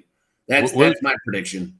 Will you be featured in a Super Bowl commercial, Ed Garcia, as part of the Texas Roadhouse? Not yet. I am planning for next season, so I'll be one of those guys walking in the background. Will Andy Reid, after winning, say, when they ask him where he's going, and instead of Disney World, he says, I'm going to Texas Roadhouse, and it would be totally believable. I mean, absolutely. We have the whole right side of the menu set up for him. Yeah, I think that's what he has on the back of that plate chart. We were always thinking it was a Chinese restaurant menu, but funny. It's probably like the sides at Texas Roadhouse. Ed, we love you, man. Thanks so much, and always appreciate have a great day, guys. Program. Thanks. Happy Ed Garcia, ladies and gentlemen. What great ideas, right? You get some boneless wings. You're going to save money. You get some sweet Tony, potatoes. Yeah. With the cost of groceries today, I mean, you're probably better off doing something like that. You really are. And then you don't have to go through all of the, cleanup and preparation and all that stuff. It's all just right there for you. Yeah. Great idea for the Yeah. big game, as they say. You know what? I am so sick. I am sorry. I am sick and tired of it. It's a damn Super Watch Bowl. the NFL. Yeah, Okay. yeah. What are they? You're promoting come on. that. You're promoting them. I know. Yeah, No, you're it's promoting crazy. it, Yeah. and I'm sorry. You're gonna correct me 1,000 times, and you know what? I'm not gonna pay attention. It's the damn. It is for those of you listening. The big game is the Super Bowl. They're allowed to say Super Bowl. You could say it's a Super Bowl, yeah, but you can't say we're having a Super Bowl party. It's nuts. How long is that distinction? That's been in play for a long time. Are you not having a Super Bowl party? I'm having a Super Bowl party. Why wouldn't you have a Super Bowl party? You're okay, yeah, but a business can't, you make this declaration, which is weird. I mean, because a lot of those places are their own advertisers. That that they're excluding from using the word Super Bowl in conjunction If with you're their an campaign. advertiser with them, you can use it. It's only You can? Okay. Yeah, Texas Roadhouse is not an official partner of. Yeah. I'm not as enamored with the whole, the commercial thing as I was at one time. Are you? Where people make a big deal about the Super Bowl commercials. What do you think? I've never been into it. You know what? It's so funny. I am not I'm current with like watching TV or whatever, but I'm not current with like the new stars, the new like movie stars or whatever. So okay, there shows some. Were you aware of like Bad Bunny? Were you watching the Grammys? No, I don't know much about Bad Bunny. I have to be honest. No, but they're showing all these commercials with all these stars, and I'm going, who's that? Who's that? Yeah. Who's that? Right? So the best one was when they first introduced. I believe he was like a Lincoln SUV. He was driving Matthew McConaughey. Yeah, and then he just like was driving it like he was about to drive it off a cliff, and then all of a sudden, like in this mood piece. But you have no idea. I mean, you're looking at McConaughey and you're thinking, when is he going to do something in this ad? And, and he's, in this eerie setting. And then he finally like stops in the middle of the woods and gets out like he's Aaron Rodgers on mescaline and says, hey, I'm going to the Jets. Yeah. But I mean, you didn't know what the ad was for until, the very end. And they pop up a logo there. It's crazy. It's interesting. Didn't I think what's the big what was the big move this year? It's not Pepsi or it's Coke or it's not Bud. It's Michelob Light or Ultra is the I think there's some kind of thing going on between Coors and Miller Lite. Where they're in tandem on some commercial enterprise that you can now bet on FanDuel. Who's going to win that, in the advertising wars there? It's kind of crazy. I don't know if I shared with you. I downloaded DraftKings when I was in New York. I didn't realize DraftKings was predominantly, they're all kind of prop bets or player bets. Yeah, almost all of it is, yeah. I just wanted straight. It's ultimate sucker money. It really is. It is. I just wanted to bet a game, right? Just okay. Give me. Oh, you can't do that. No, not on DraftKings. So I instantly you can't do that. Well, I couldn't find it. I didn't want to waste. It was like, okay, I'm on my phone. I'm not going to start messing with this. Where can I just bet? So you just so you download MGM or Caesars and you can just bet a damn game. Yeah. I'm reluctant to get into the phone app betting thing because even yesterday I was trying to pay for parking on the phone app where we were waiting at this vegan restaurant yesterday. Yeah, pretty good too. I mean, I got to say, the guy, if that was synthetic meat, made out of plants, all of it was really, really good. It was very, very creatively done. Was that a mayo thing? Yeah, it was for with the mayo lunchbox. First of all, I cannot believe that you posted Michael Mayo attacking his food. I'm going. Oh, yeah, you seen that, man? Oh, by the way, it's insane, at Tony. SoFly Live on Instagram and TikTok every single day, you can watch Mayo be disgusting. At SoFly Live on TikTok or Instagram, I do it every day. It's actually become a daily thing. And a food critic who eats like Joey Chestnut because it's disgusting and it's the weirdest thing in the world to see a man of that acclaim. In fact, Chestnut would be ashamed of Mayo's dining habits. How does he feel about that being posted? He asked. He loves it. This way, Friday, I automatically do it now. When we were done, he's like, "Did you get it?" I'm like, "Yeah, what? What are you talking about?" He's like, "Me eating." He's like, "If you didn't get it, I'll do it right now for you." I'm like, "No, I got it." He shoveled a whole cheesesteak in his face at once. Cheese whiz and all, man. It was like dripping off of his chin. And he loves it. It's amazing to think that this guy was a sophisticated food critic for the Sun Sentinel, and literally is a guru. To I this mean, day. it's like he's Jim Jones on this Let's Eat South Florida, man. Everybody, whatever he says, they follow. 98,000 strong. It's so funny. He's a leader among men. I mean, like the Dalai Lama doesn't have this His kind of gut. power. I'd love to know what the heck's going on with his gut. If he eats that It's fast. growing. Yeah, I mean, there are some concerns there. Lubie and I are making a few bucks on the show, so we'd like to keep Mayo alive. I Basically. mean, I could imagine his gut when he's eating. They're going, "Oh no, stop!" It's not that bad. You know what? I mean, he's at the point where he's carrying it well enough that unless you were around him, like we're going to be in another place today. But one of his favorites, man, this Jewish deli called Grandpa's, and it's right across the street from his house. He goes there all the time. But they will bring like 5 different dishes out, and Mayo will slime all of them, so that you don't want any of it after he's already like handled everything that was brought out. It's kind of like eating with Hank back. It's in Dania Beach. It's in Dania Beach. Where is Grandpa's? It's between Griffin. Dania Beach, nice place. Yeah, great place. Yeah. Griffin and Sterling. It's right by Jackson's. It's right next to Jackson's. Jackson's Oh, ice really? cream. Is it an a iconic- good deli? Very It's good. great. Oh, It's outstanding. really- Yeah. It's like hardcore, like you from the Northeast. They really brought the New York flavor. The cream cheese, the bagels are amazing. Yeah, no, they're jamming in there. Yeah. Dishes are great. Like it gives you a really New York deli kind of feel. Yeah, I kind of missed that. I've been looking for something like that. It's interesting because Oh no, this is a place you'll like. the Yeah. week before, just before I left Vermont, a friend of ours threw this sort of brunch party, and he had it was all Jewish deli foods. Little corned beef And one, right? Yeah, and he had it all sent in from New York at his favorite Jewish deli. So they overnighted all this. That's kind of like this place. Amazing. So Mark's are from New York. Chicken and- livers and Yeah, the lox, the bagels, and all the different cream cheeses and Mayo eats like Jewish food though in sort of disgusting combinations, which is a characteristic of some people, especially the old school. Where I was kind of turned off by like I could never eat a piece of gefilte fish in my lifetime. There's something strange about a fish that grows in a jar.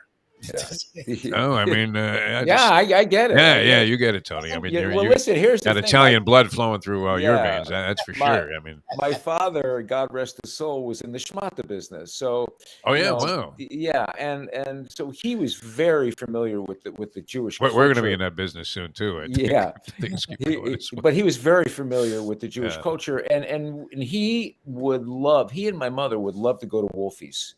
Yeah, Wolfie's was classic, man. With the dill pickles on the table, and I can remember this like it was yesterday. My mom Pumpernicks would order, too. Was another. Yeah, guy. yeah. My mom would order a corned beef sandwich. My dad would order a pastrami sandwich, and then they would split them.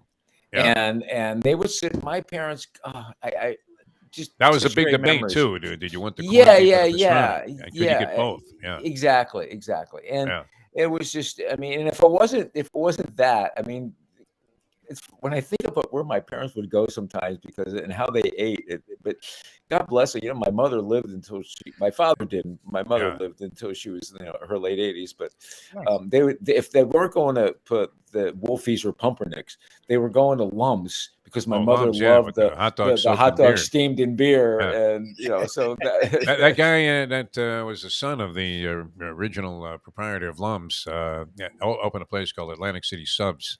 And I believe he still has like something going. We ran into him on the Mayo circuit a little over a year ago. But no, that was all great. Atlantic City Subs happens to be it's whites in Atlantic City that everybody likes.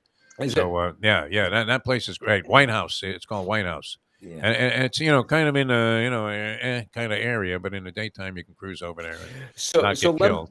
Let me ask you your opinion on this. How do you? It's funny because if big cheesesteak place there too. If you're going to get a sub and it's called here in South Florida and around pretty much this part of the country, it's called subs. And if you get up to the Northeast, they're called grinders and hoagies and grinders. Okay, so if we're right away, I know you and I Defo, and probably Lubie too, you think of La Spada, right? La Spada is the number one for me. That's where you go. Go to down here. But I have to tell you, I have been so pummeled with Danny DeVito and Jersey Mike's. Oh, yeah. Wow. What do you think of DeVito and those Jersey Mike's? DeVito's great in anything. I don't know that it encourages me to go to Jersey Mike's because I've been to Jersey Mike's and I find it fairly ordinary. Yeah, it's Do okay. you? It's okay. I mean, it's decent quality, but it's nothing special. Yeah, it's all right. Right. You can go to a lot of gas stations and find, more Okay. exciting sub sandwiches. No, really. I mean, there are places like that. I So mean, if you I dig weren't the hole in the going- wall sub shop. I really If you do. weren't going to La Spada, where would you go? Any number of places. I think there was a place that Lubie and I went to actually with Mike Mayo up in Deerfield Beach. That Surfside Subs, I believe it was called. And this thing that Mayo runs, Let's Eat South Florida, will allude to like a zillion places, and you look and you go, okay, yeah. V&S is also a big one for you, especially you wise guys like you, Tony. People love that in Boca Raton. That's always a big debate. What's better, V&S, which only has one location, or Las Palmas, which has 5? All right, we want to get into. I wanted to talk about. Were you at Super Bowl III? We're going to come back and do this. Yes. You were there. Yes. Were you following the footsteps of the great Eddie Pope? As he was the guy that actually got the guarantee quote. Yeah. Nobody else really picked up on it. I know. Because what was? I mean, I want to go back and talk about that. For me, it was the most significant Super Bowl ever. Not just because the Jets won, but so many different factors in that game. That game enabled so many different dominoes to fall. And enabled the merger. I believe that's what led to the and the way it happened what was so interesting, and then the surroundings. I mean, and the way the game was covered. I mean, it's changed so dramatically. It's kind of interesting. We're going to come back and we'll reminisce with Tony. You were probably at the pool, when Joe said, "Hey, you know what? I think we're going to win this game, Eddie Pope." Can you imagine? Let's go to break and then let's do this. And we'll come back. Think about it. Start refreshing your memories of Super Bowl III with Tony Segreto. Coming back with more in a moment. Now that. My favorite Super Bowl all time there. Matt Snell with the ball. It's 8:37. Play the ponies in style at Champions, the outstanding simulcasting room at beautiful Hialeah Park. Yes, the grand old lady of thoroughbred racing has never been more vibrant, and you can wager on the races from the top tracks around the country while enjoying a cocktail at the Brass Rail Bar or any of the fine foods served throughout the facility. If poker is your game, you're covered in style, and you can play all your favorite Vegas-style games, including blackjack, craps, and roulette, in Hialeah Park's sizzling hot casino.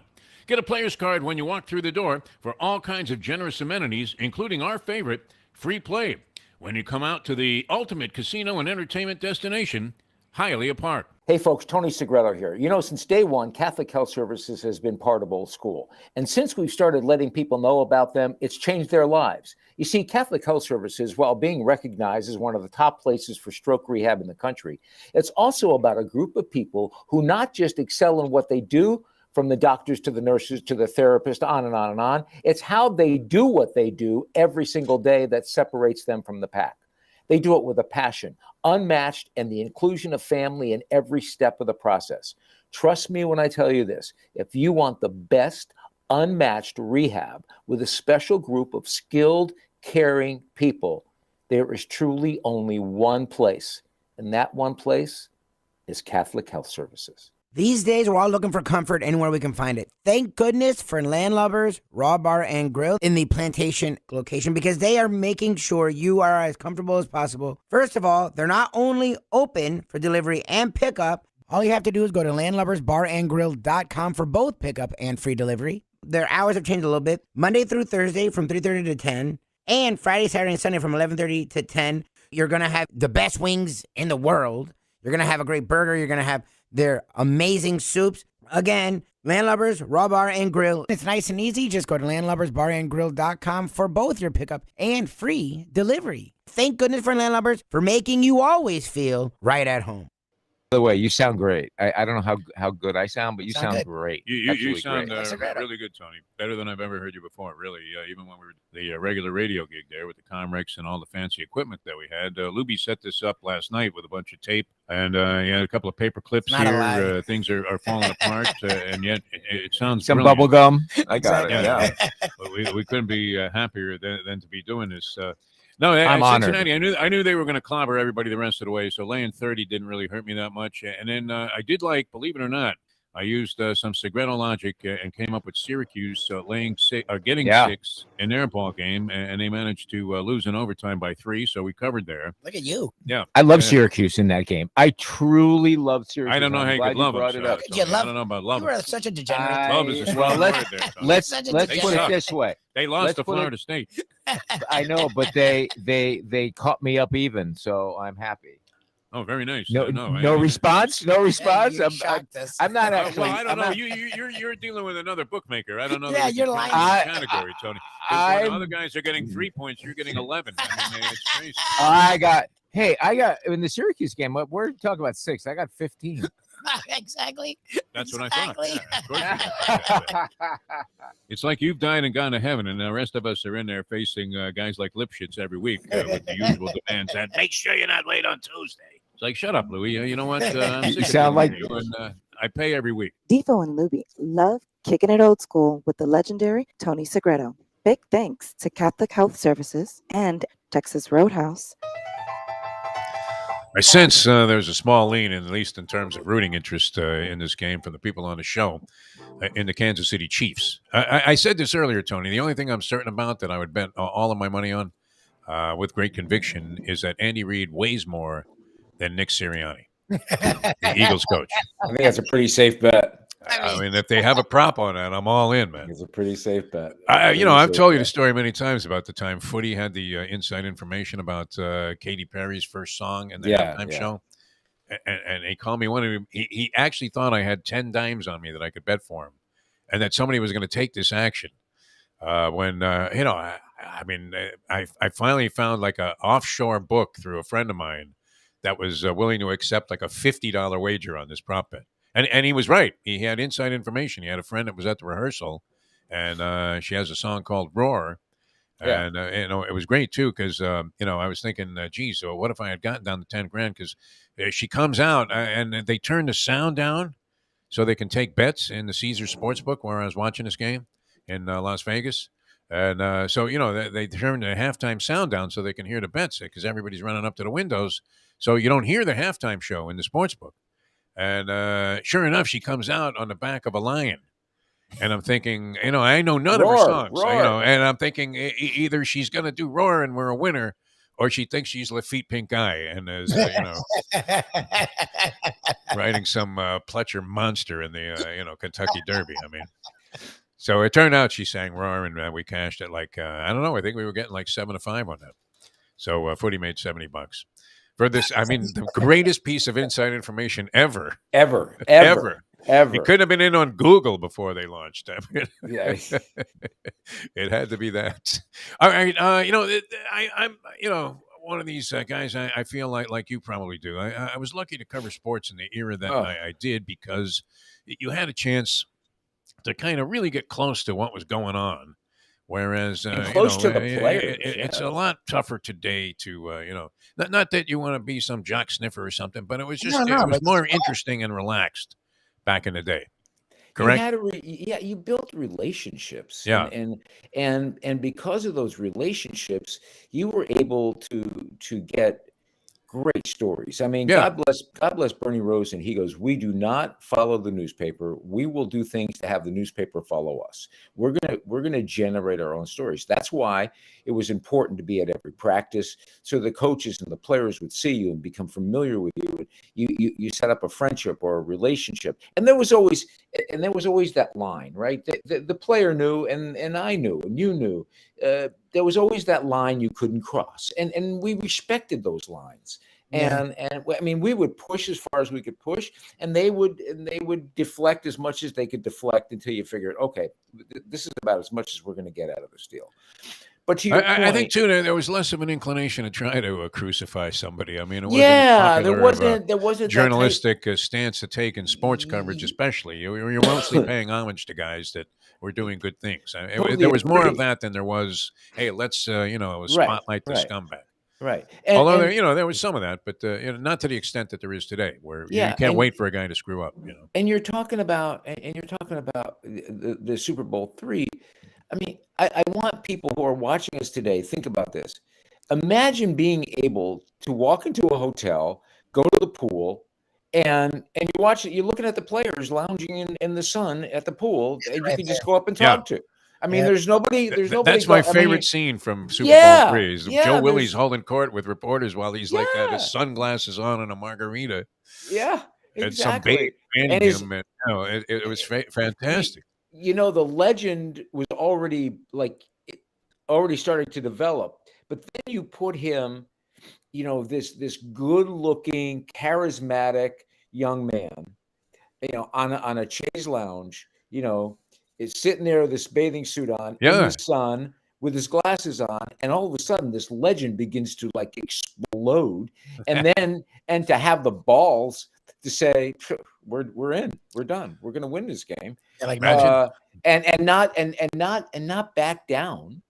And this was now- supposed to be just an unqualified blowout. I mean, the spread was like walkover. 17 and a hook.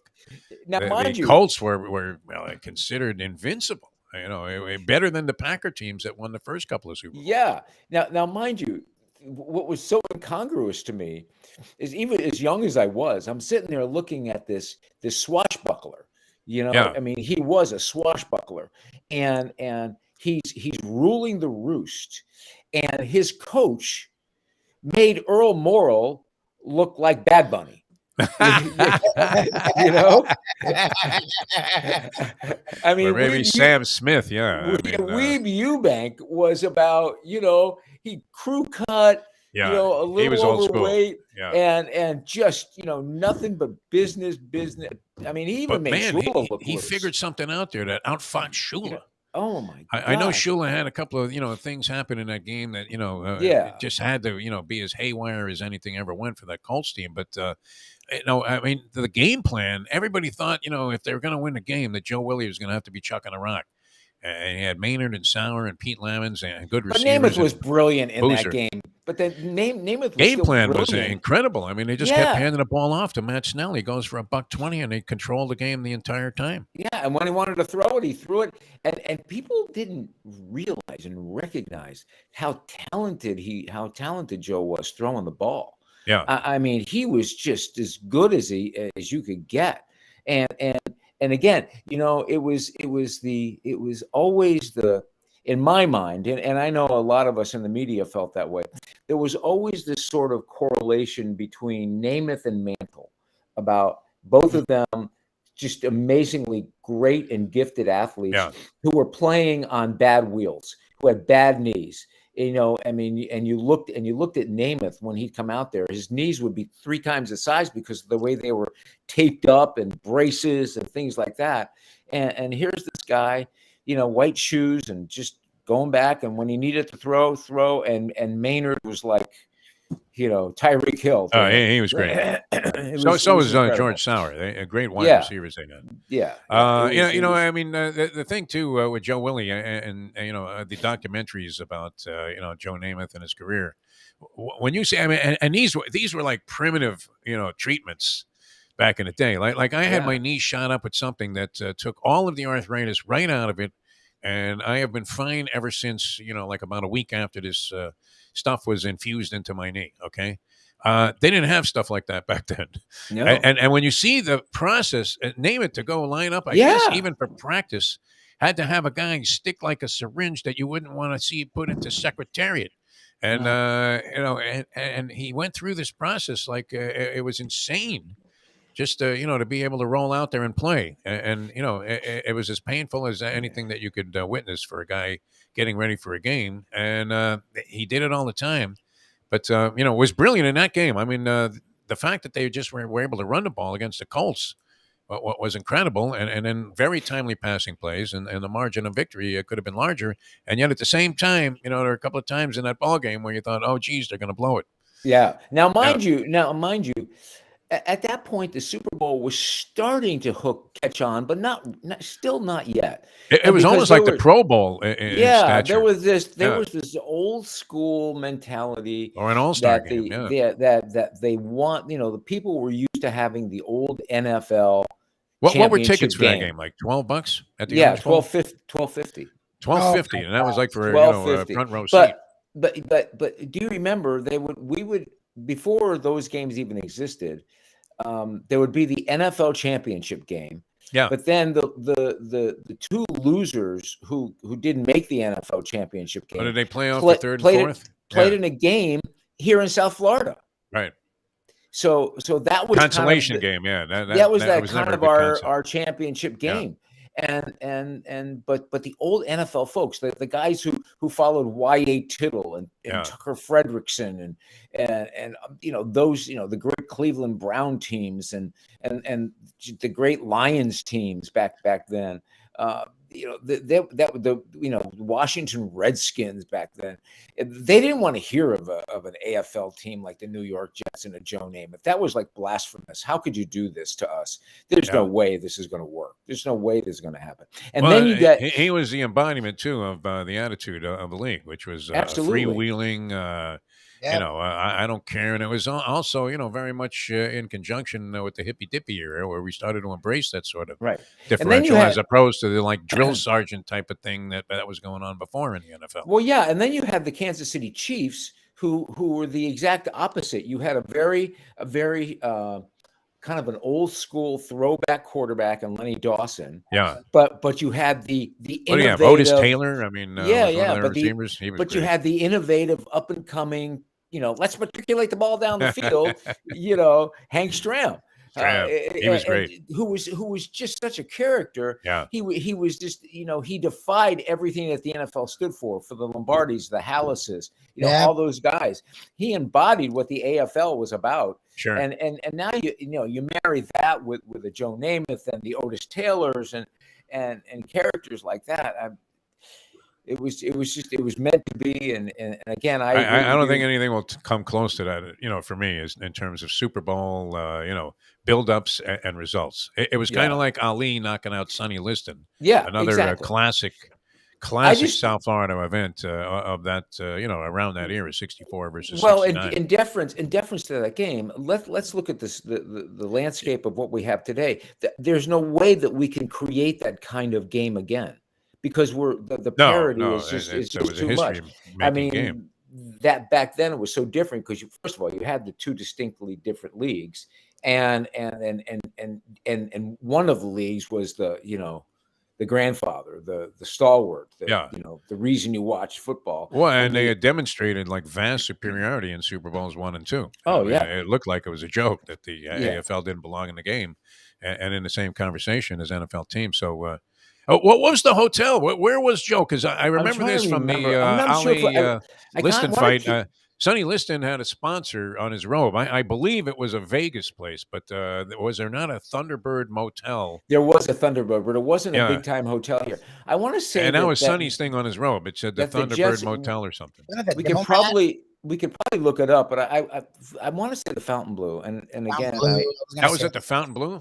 I'm guessing. I'm trying to remember. It looked like more of a cheesy place, like could have been a Super 8 or something. Yeah, but we remember when that game was. So the 1969. The hotels looked a lot different then too. So yeah, okay. But there was a Thunderbird hotel, and there was a Thunderbird.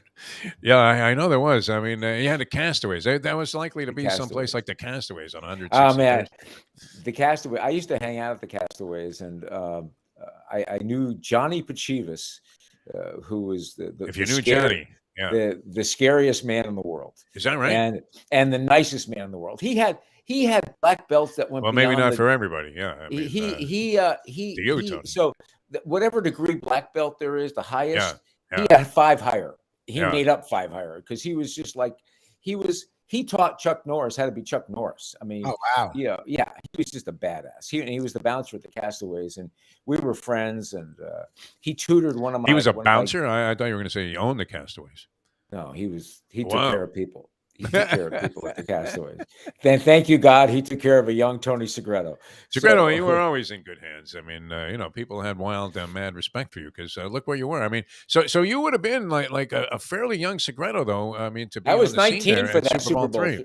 I was 19. Yeah, I was 19 years old.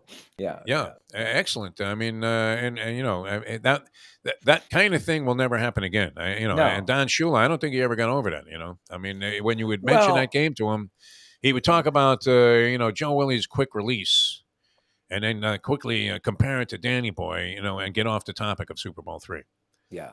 I'm not sure. I'm not sure what devastated Don the most, and we talk about this in the ESPN piece. Yeah.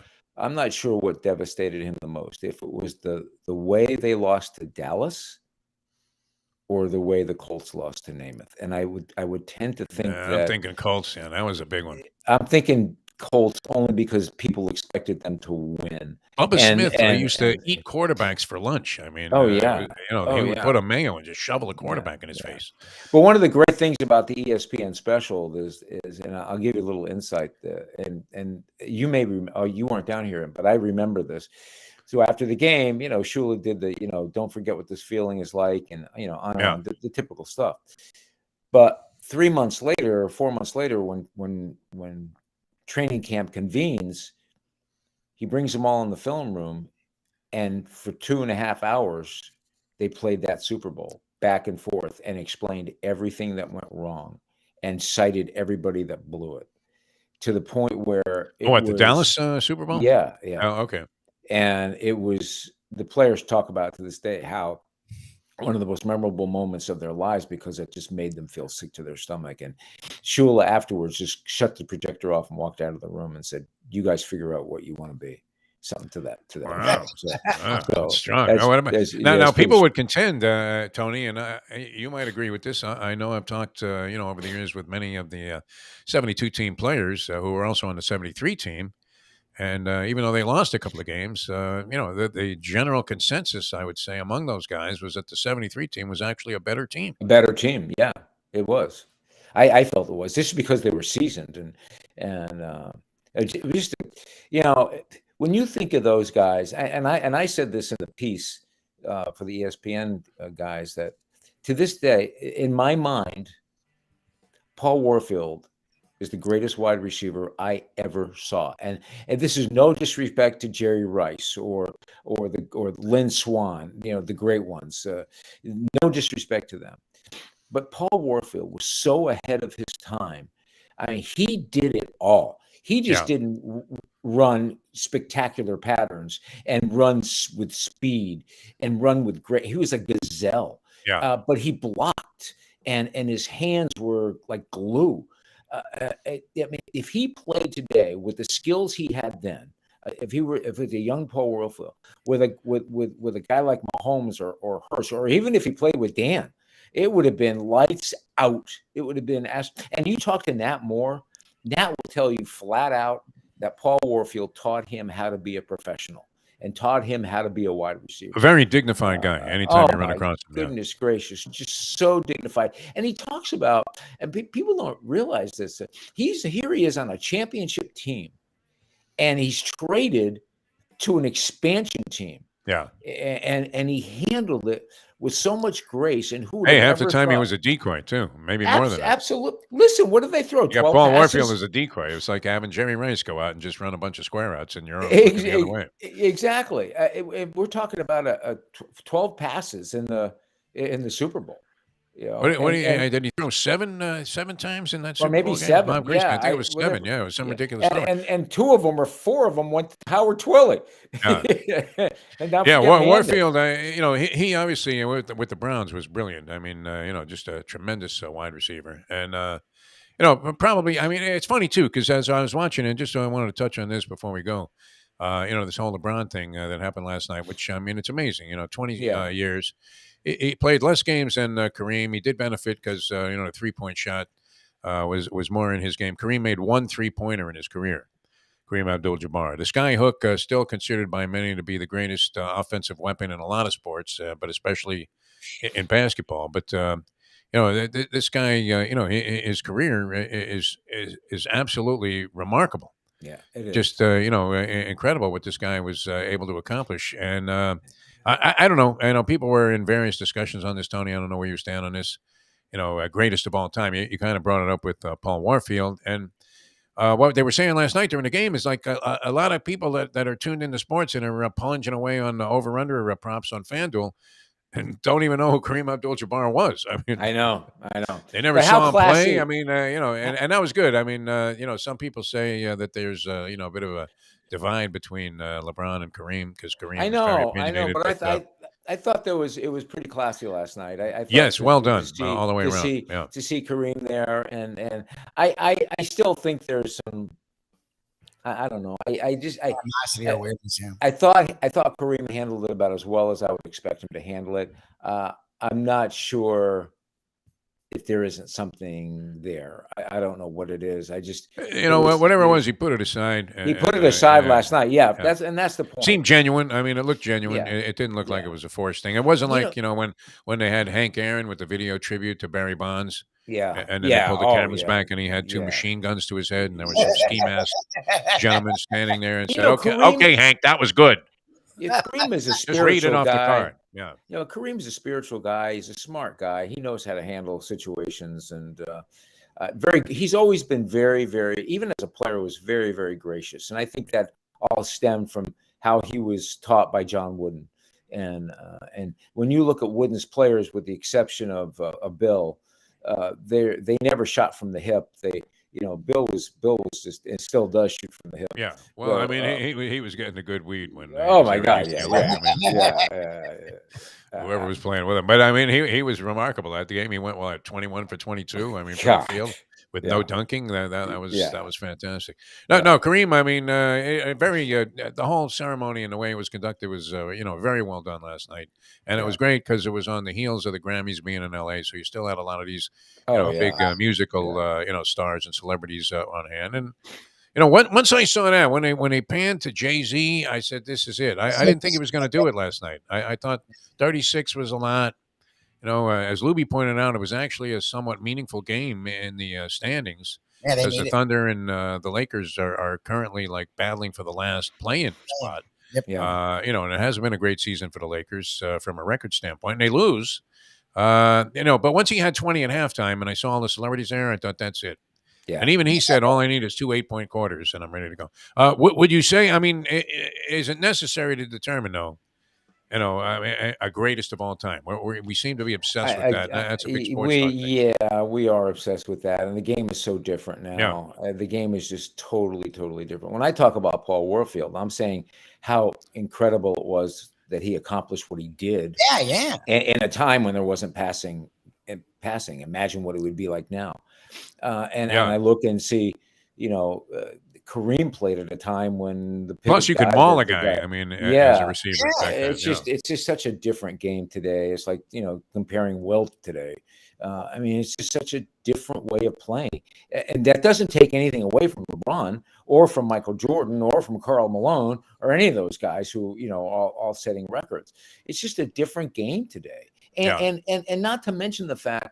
And again, Kareem's not even mentioned. No, it's not. And think about this. And LeBron had a 4-year jump on all these guys in terms of. I mean, I know he played less games, but he got into the league. He got a little more seasoned early, where those games were a lot more meaningful as a young man compared to a guy just coming out of school.